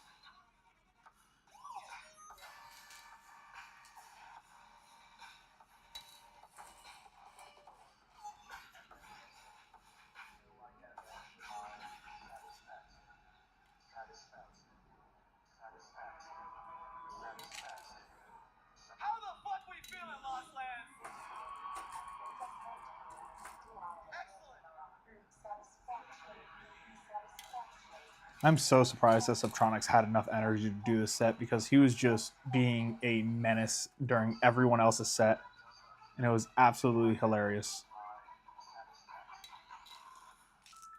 Like, the meme of Subtronics popping a lawn chair during Wooly set will go down in EDM meme history. And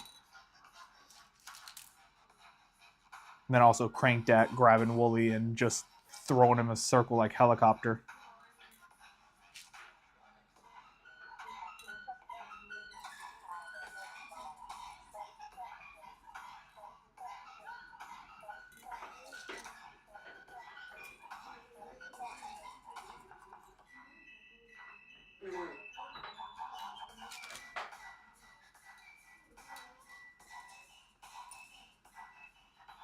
surprised with how Nintendo is so strict with their royalties that Subtronics has actually gone through and doing the Link dubstep.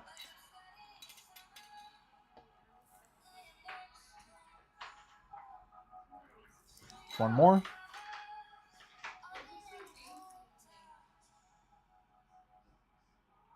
And that'll be the single done. Gonna go ahead and tie it off.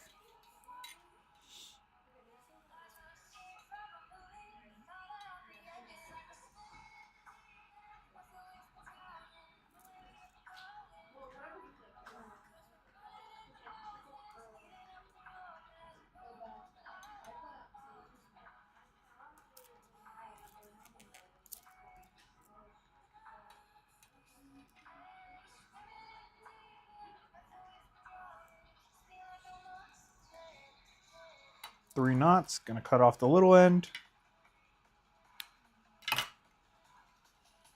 Toss that in my trash pile.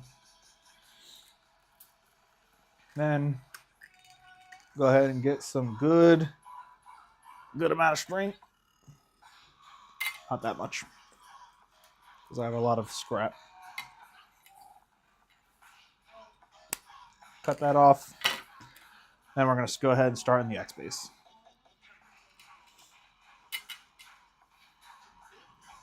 So it's going to be a blue, a dark blue, and a black, a dark black, a black, a dark blue, and a black, like this.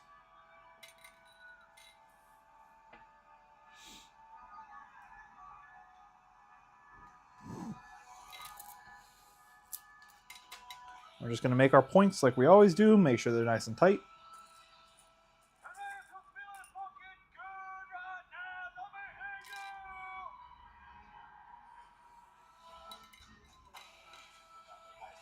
I'm trying to go as fast as possible because I got a couple of these to make.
We're just going to speed on through this.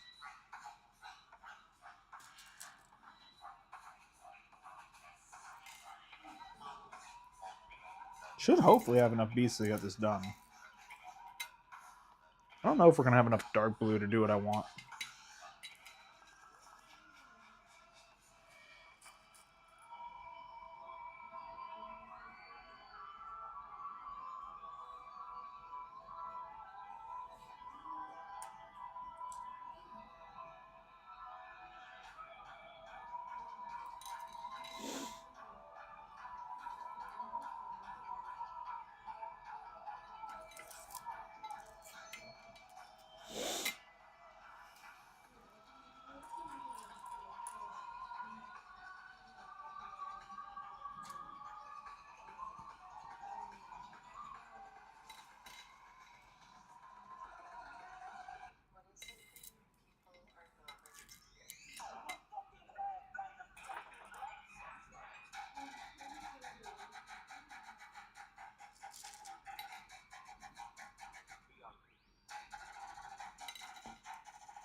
Yeah?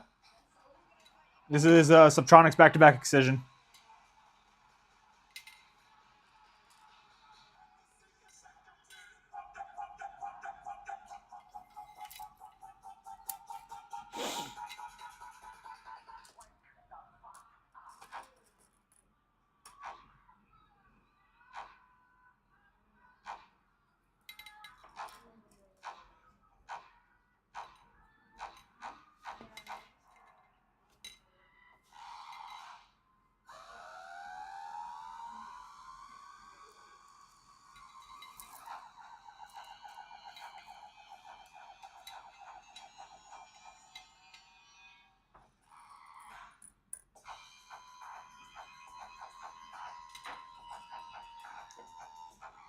A lot of people get mad at Subtronics for playing Rhythm. I really like Subtronics Rhythm because it.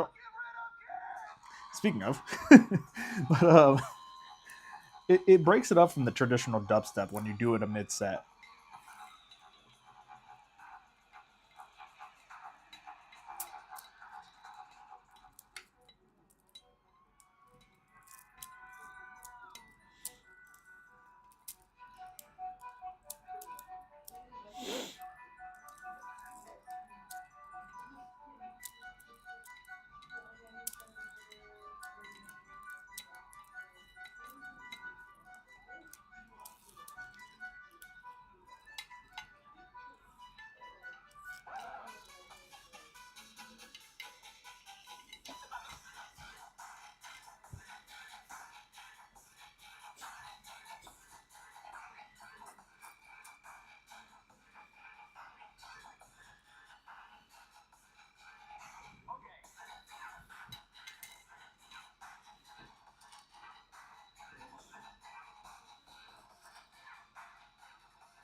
I need a Subtronics back-to-back crank data is what I need.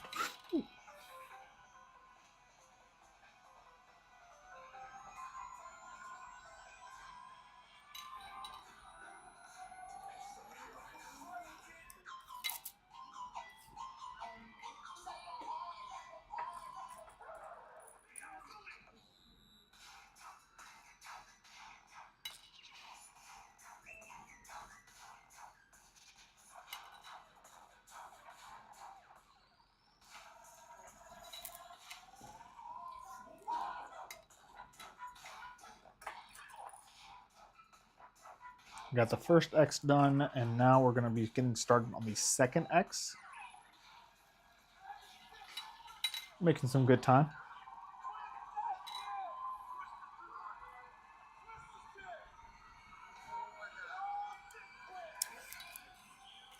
I'm just going to quickly go through, make sure that I got all that slack out that I always keep preaching about.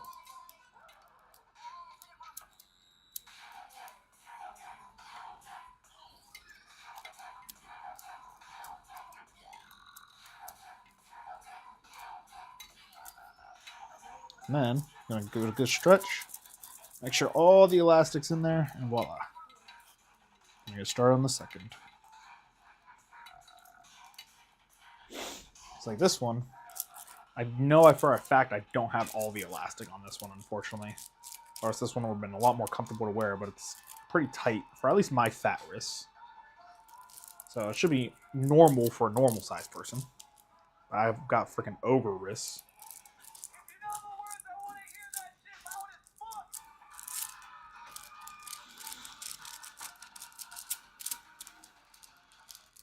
Have amnesia, they forgot that I'm him.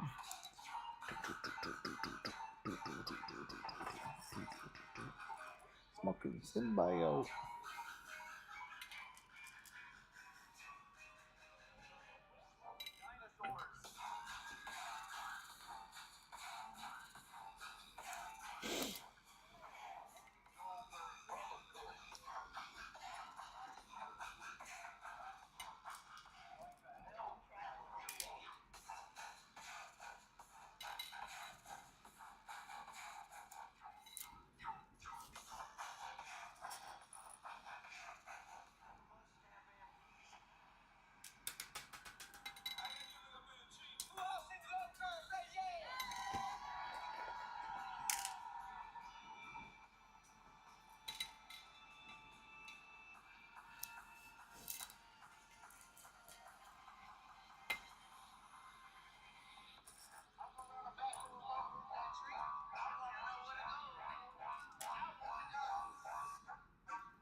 So this cuff is going to have an Easter egg on it.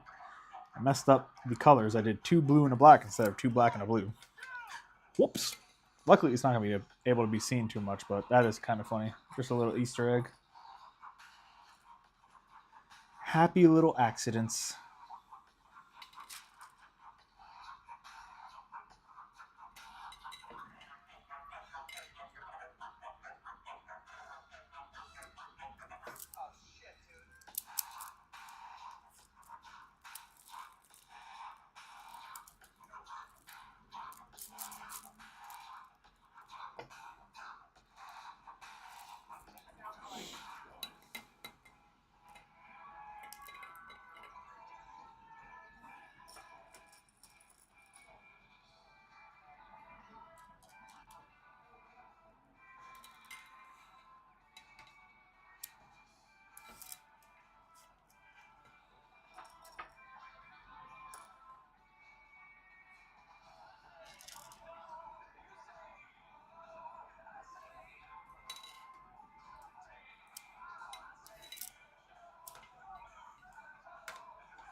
Gonna do the bottom half of the X's, then we'll round it off, and then that is it for the base.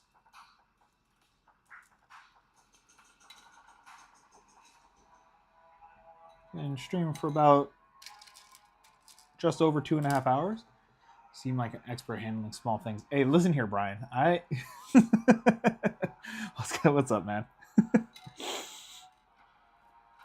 Over here trying to out me on my own stream. How dare you? The disrespect this man has.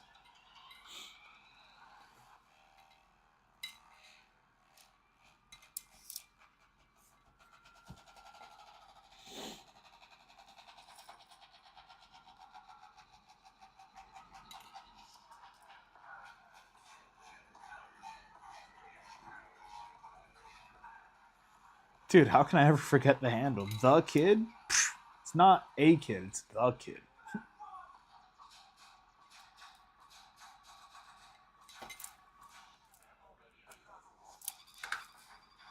Also, love you too, baby.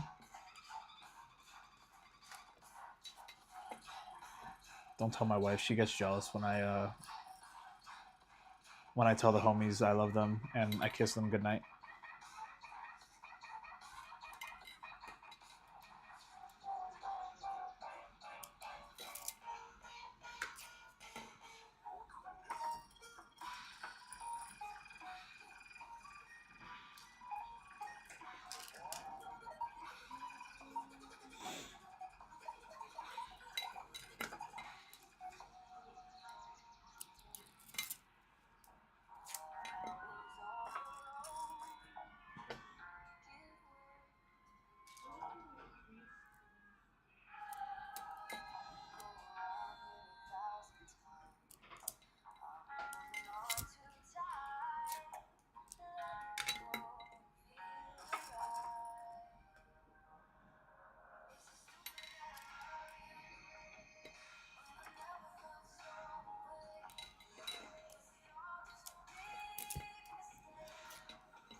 Yeah, I'm into dubstep. Dude. How could I not be into dubstep?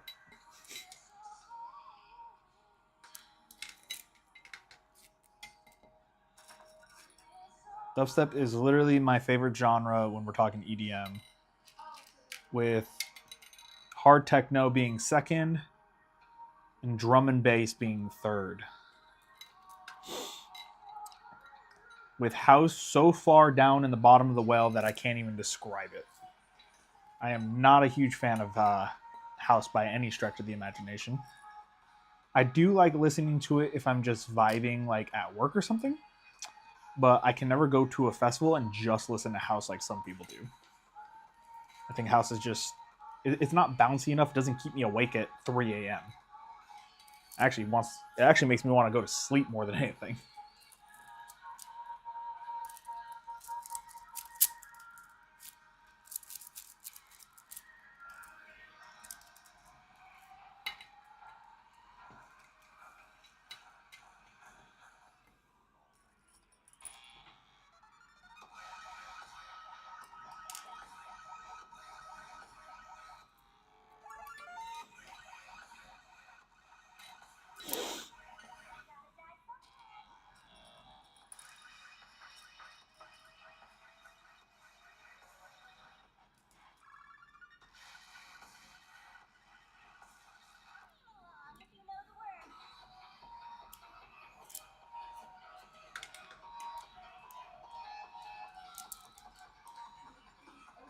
I don't remember your handle.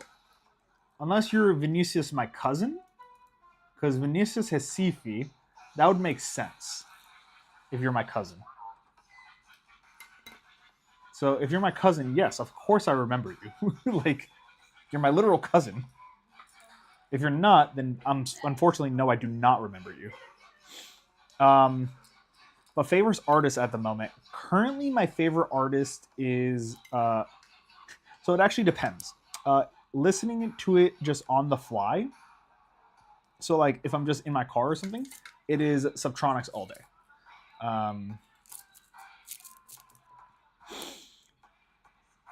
with Crank That being a second place and Excision being third place for just listening casually.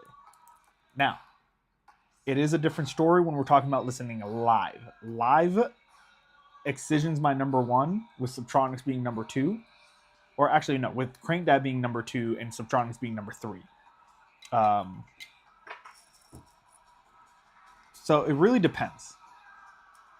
And that's all because I think Excision's crowd and also like his how meticulous he is when it comes to actually dealing with his crowd. I like that a lot better than Subtronics. Not to say that he doesn't take care of his people, but it's just a lot more fun listening to an Excision set than it is listening to a Subtronic set when you're in person. So that's why I love this set here, because this is Excision back-to-back Subtronics. So I get literally everything that I want out of it. I saw this live, and I was just mesmerized throughout the whole set. It was so much fun.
TikTok got mad at me, even though I did not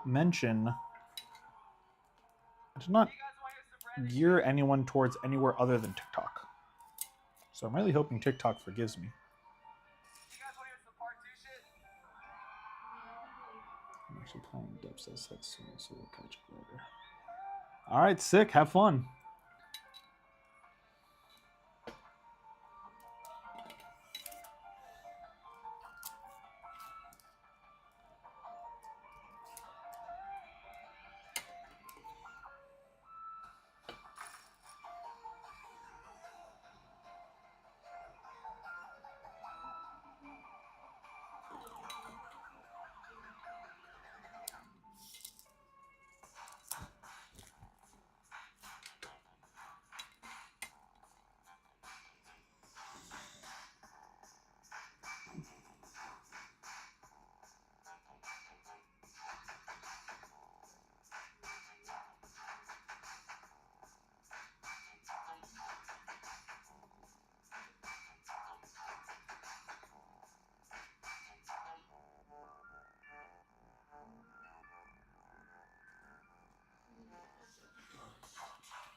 was wondering why why the viewers on TikTok kind of died down, and that's because TikTok stopped putting me on For You pages.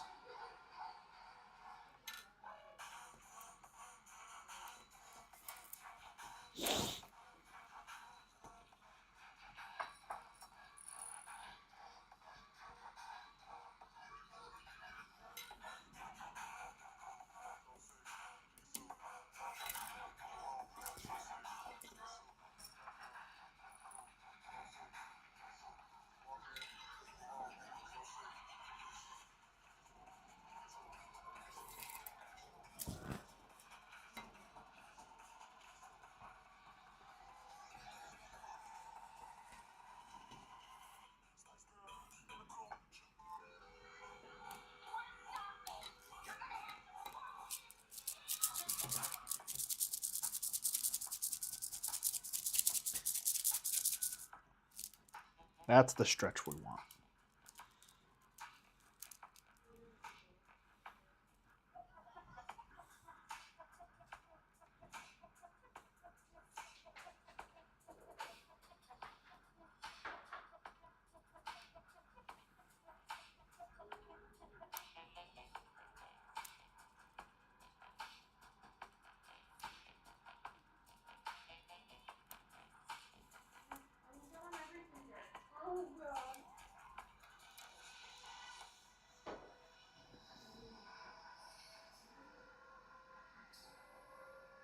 Appeal not approved.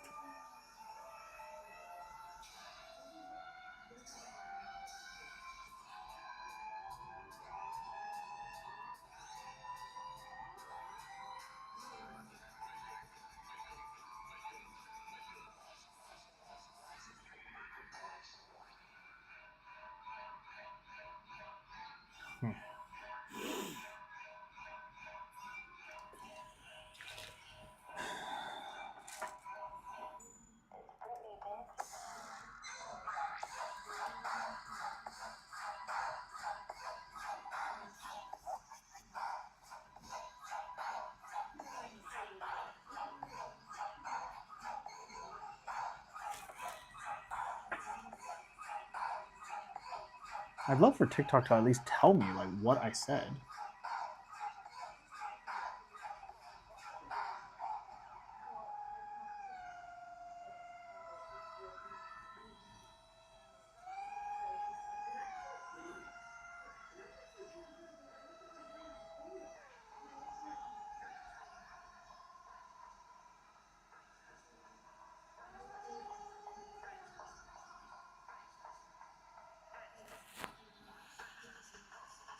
I think it's really dumb that they restricted me.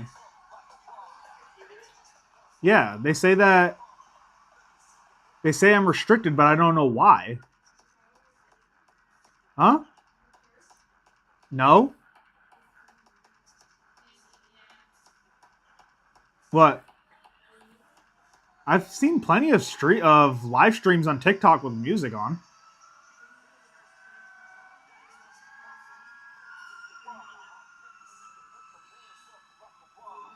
Hmm.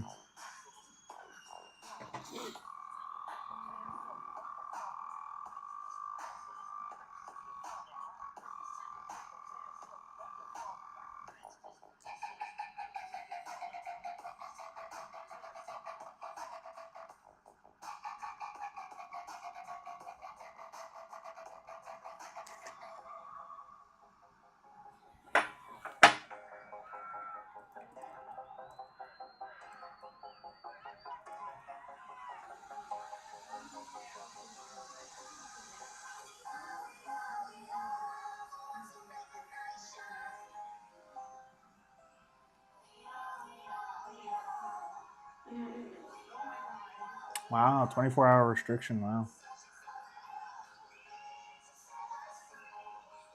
How do I see it?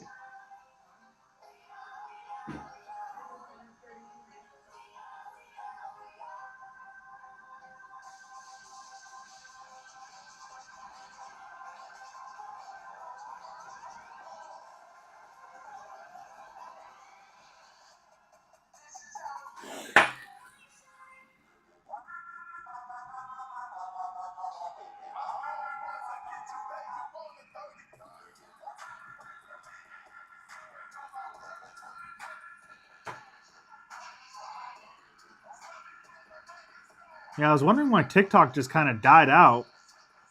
And that's the reason. Because of the restriction.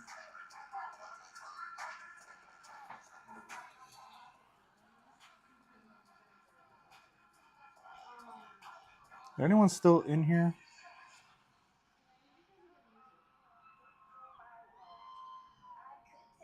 Well, if it was the music, it would have happened earlier, though, no? Hmm.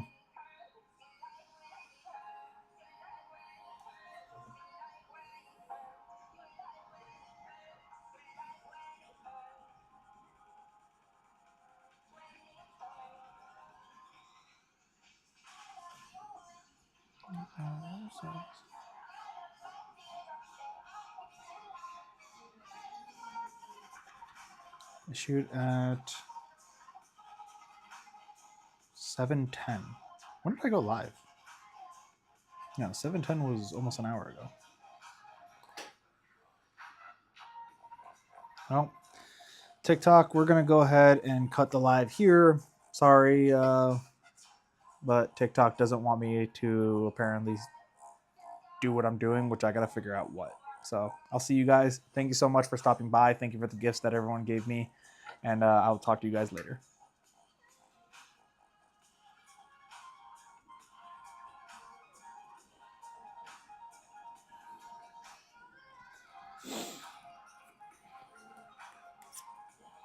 All right.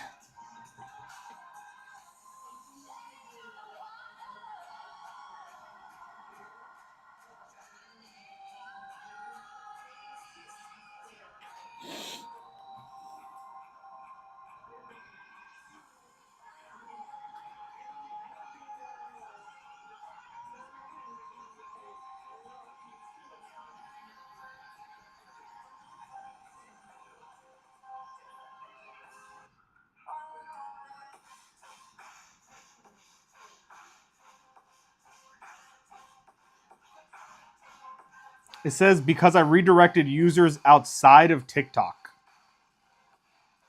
which I did not do.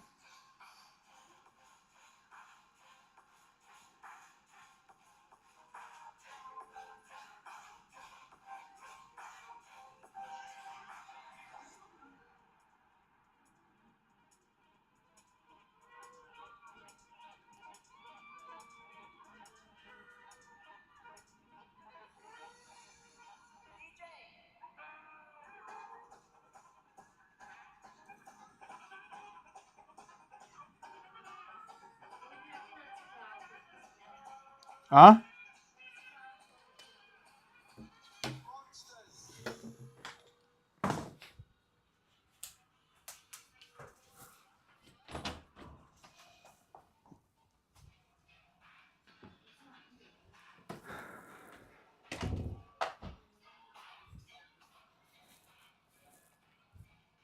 Simba.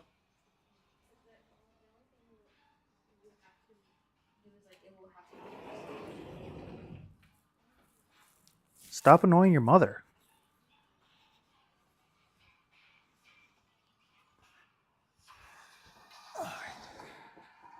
All right. Oh.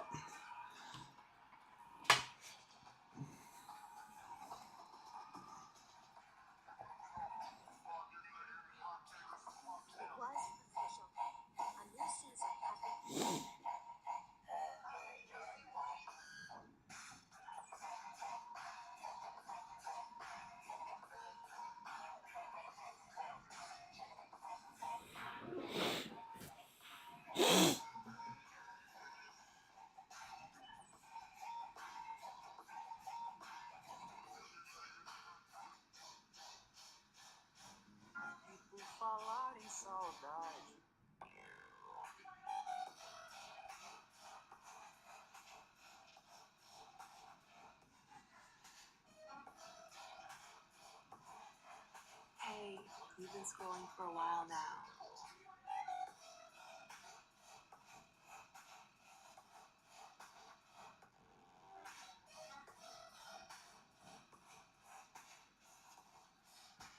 Yo, my guy.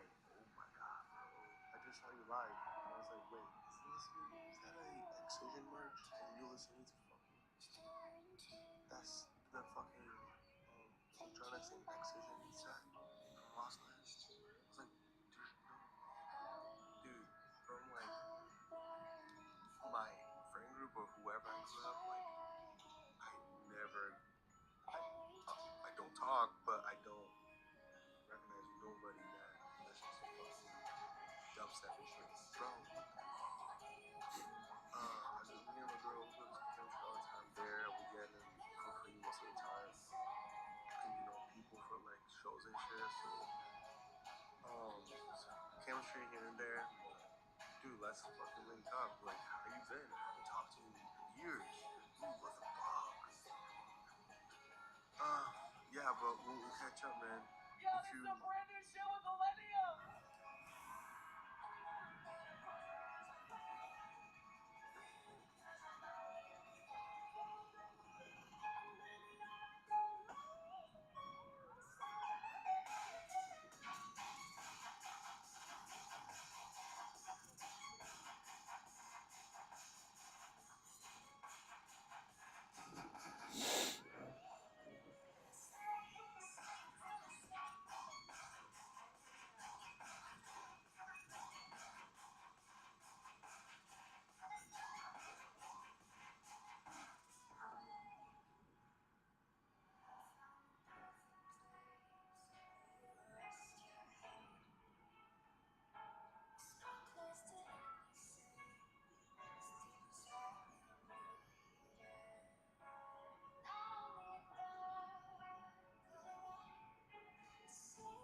Simba, leave her alone.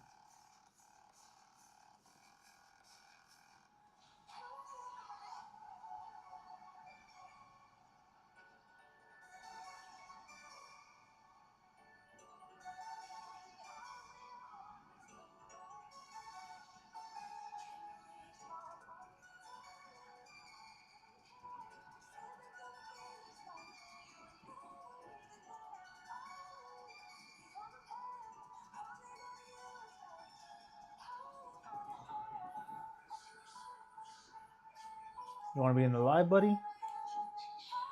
Oh, I'm so sorry. Simba, come back. I'm sorry, buddy. I didn't mean to drop you.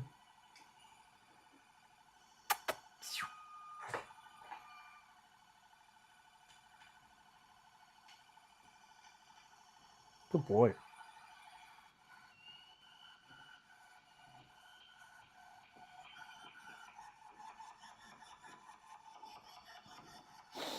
We're going to bust out this last candy, okay? It's going to be the last candy for today.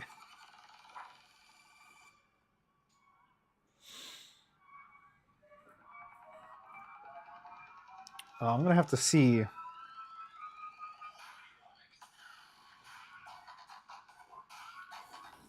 I'm going to have to see later what I said at 7:10.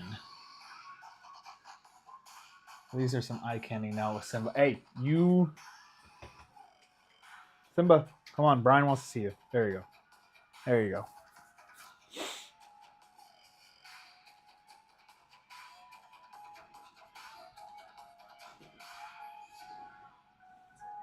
See if I can make Kandi with one hand. No, you're not getting on my lap, buddy. Because you're just going to attack the freaking string. And I don't want you to eat the string.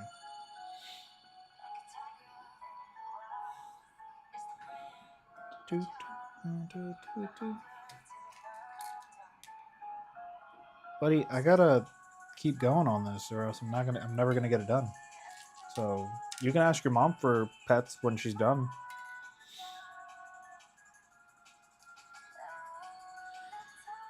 You're just gonna be a pain in the butt, ain't you?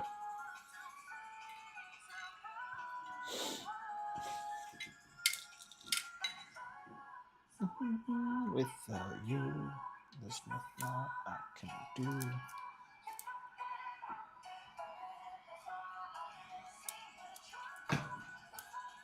Can you not drop my water bottle?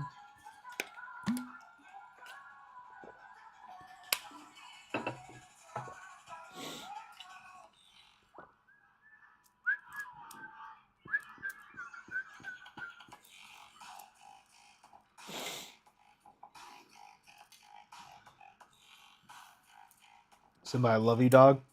But you can be annoying sometimes.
I am terrified that I don't have enough of this blue to actually finish this cuff.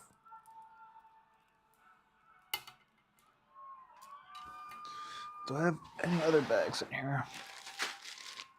Nope. Nope. Nope. Nope. Shit. I'm gonna have to make a Michael's run to finish this cuff. Ooh. I did not know how to hold another bag of black. You know what? I am actually going to go ahead and just salvage this one. Because I don't even like how tight it is anyways. So we'll salvage this one onto this one.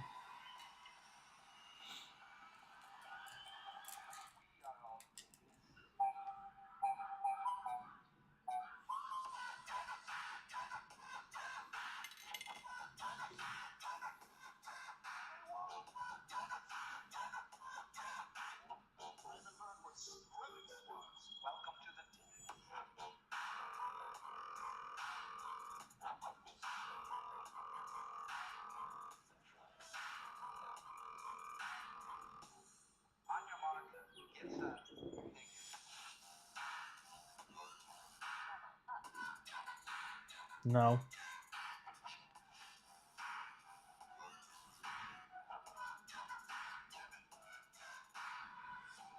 Lost Lands, one time make some fucking noise for Level Up and Wooly!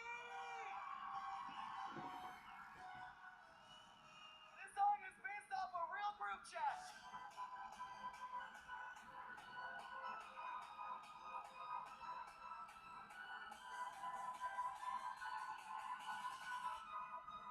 Smoke as much dingus as humanly possible.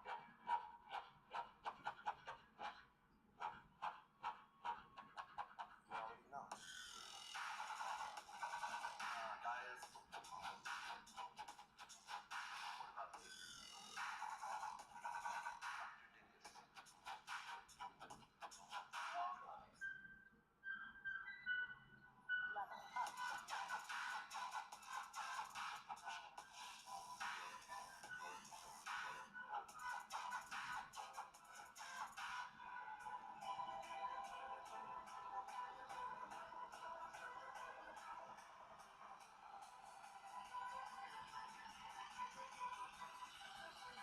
We are all dingus.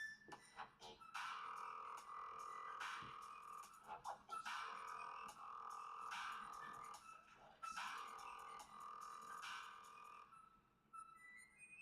Dr. Dingus.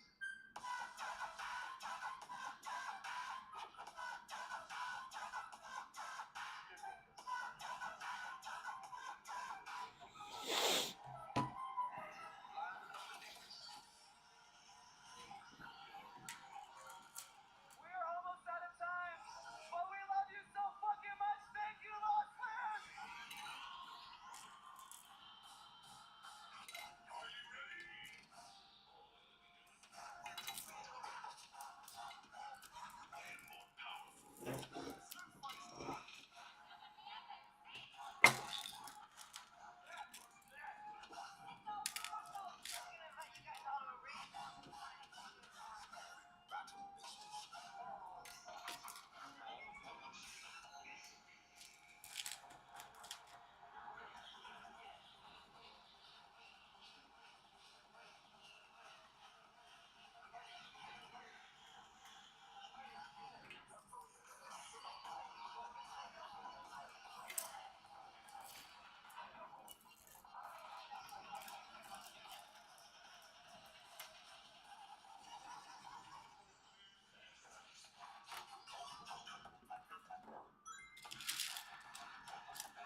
Somebody scream!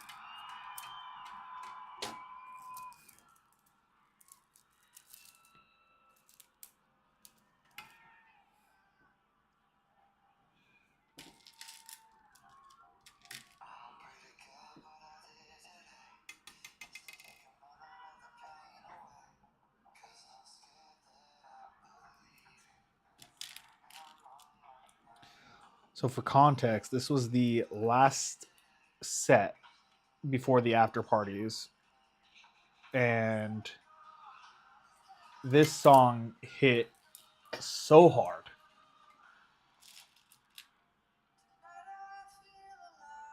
It still gives me like a chill just listening to this because I remember like it takes me back to the feeling that I had at the festival,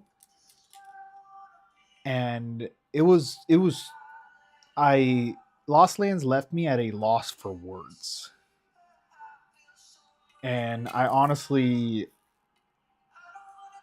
it's like I would love to gatekeep it, but at the same time, I also would love to share it with everybody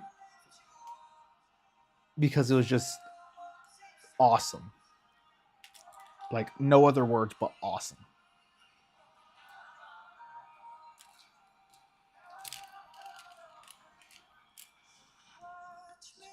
Fall right into pieces. Pieces.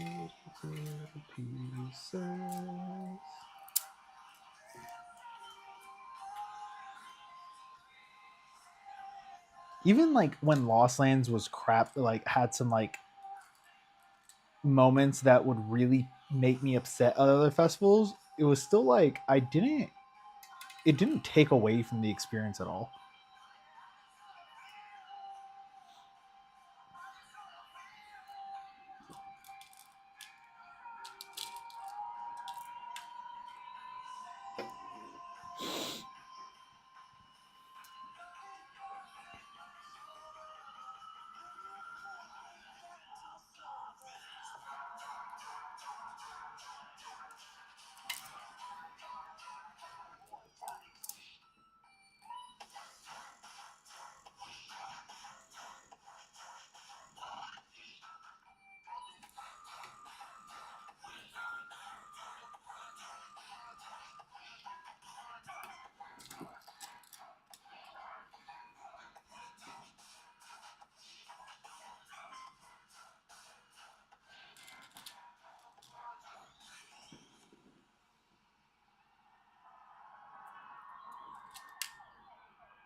If I talk too much, I'm gonna start crying.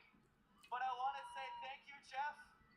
Thank you, Lost Lands, for being my fucking home. Thank you, everybody, for allowing me to make this my life. I love every single fucking person here. From the bottom of my heart. I fucking love you. Thank you so fucking much. Drink some water, eat some food, and be fucking nice to each other. Have an amazing rest of your night and get home safely. Thank you. Hearing that also hit too, because that was just like, Make some fucking noise for Subtronic!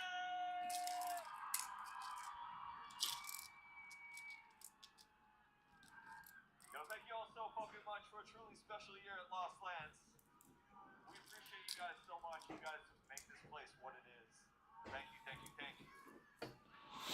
I really hope they keep the closing ceremony, because the closing ceremony was also fantastic. Have fucking fun. Get home safe. We love you. We'll see you next year. Good night. Oh, he didn't put the closing ceremony on. That sucks. That sucks.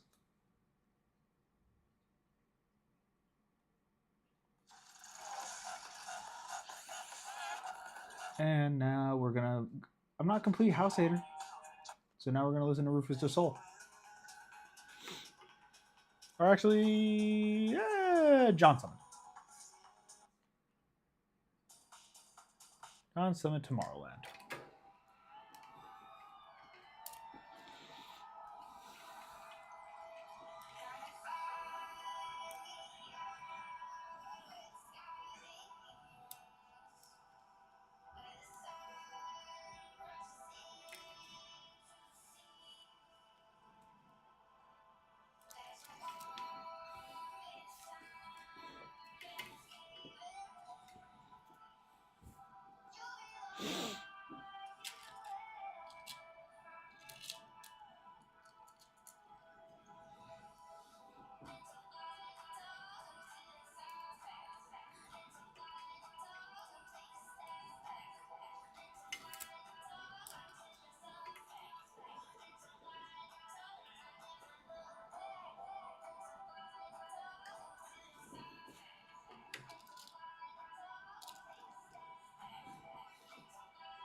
If I have enough beats to finish this, it's gonna be like just enough beats to finish it.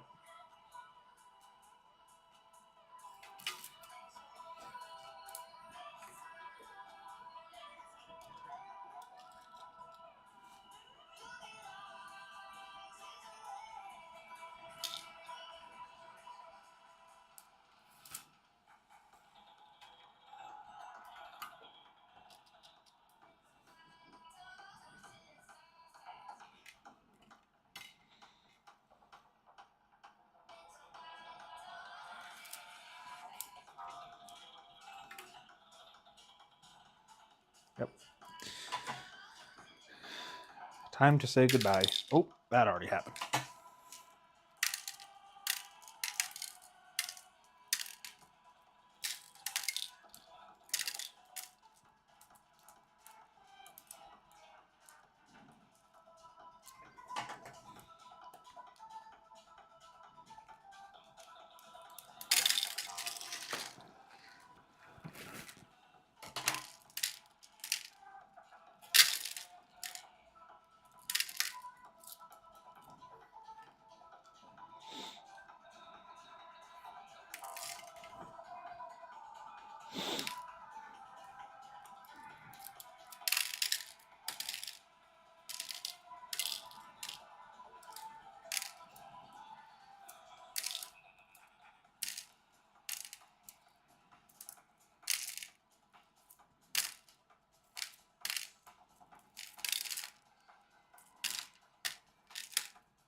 first drink? Yep. Oh, hell no.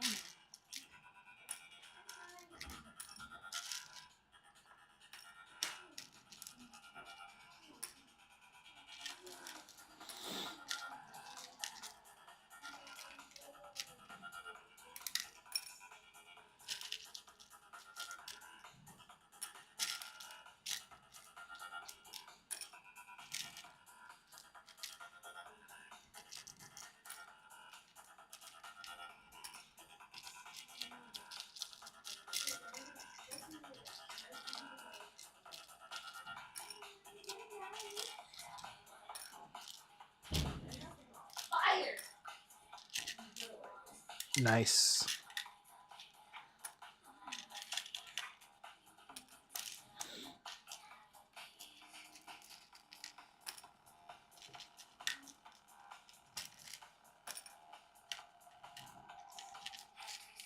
How was my TikTok live? It did good. Look how fucking fire these came out. Oh yeah, that looks like awesome. This is her natural character. It just took long because you know what she fucking wanted, but it looked amazing. Oh, I love my rug! Like, that was my literal favorite purchase.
All right.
Hmm.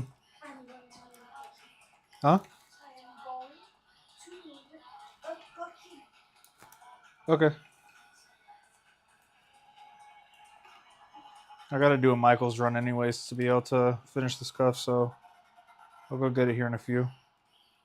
You want to start thinking about what you want to eat too? Huh? It's not on the menu.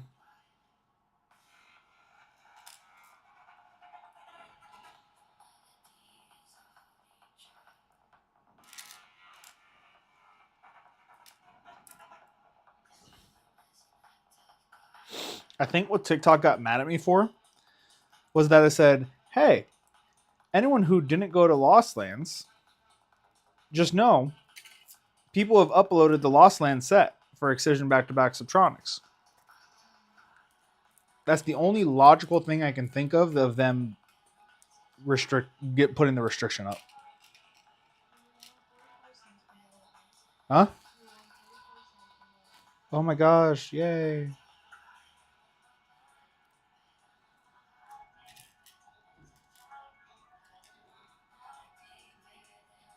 There was one girl who was watching for a little bit. I didn't check the account, but she said she has 2.4 million followers.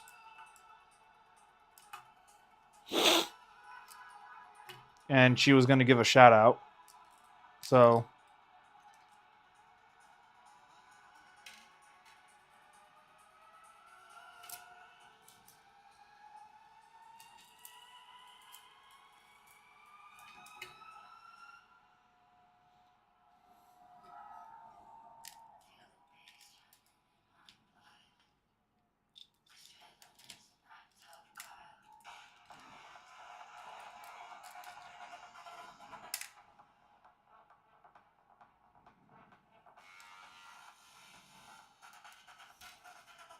The lifestyle avatar recommendation is restricting searches because it redirects users to purchase products outside TikTok.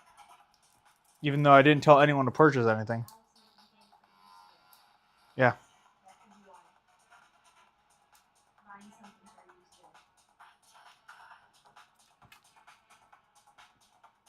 there. Yeah, I don't think so. I wish they would specify what the reason was. Instead of just being given a bland excuse like that. Huh? Yeah, I tried to appeal it because I was like, what the hell did I do? Because I followed everybody's advice and I didn't say Twitch or YouTube once. Because usually that's why people get restricted, because they say Twitch or YouTube. Because TikTok doesn't like it.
Huh?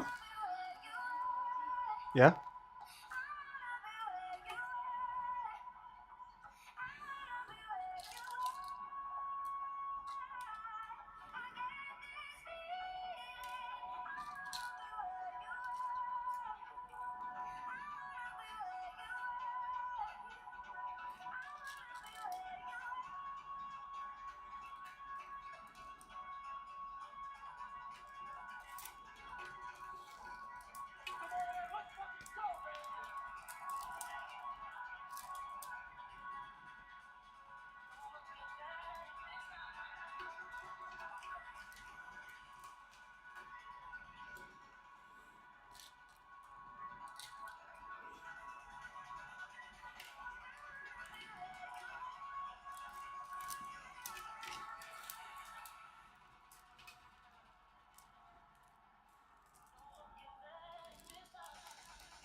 All right, guys.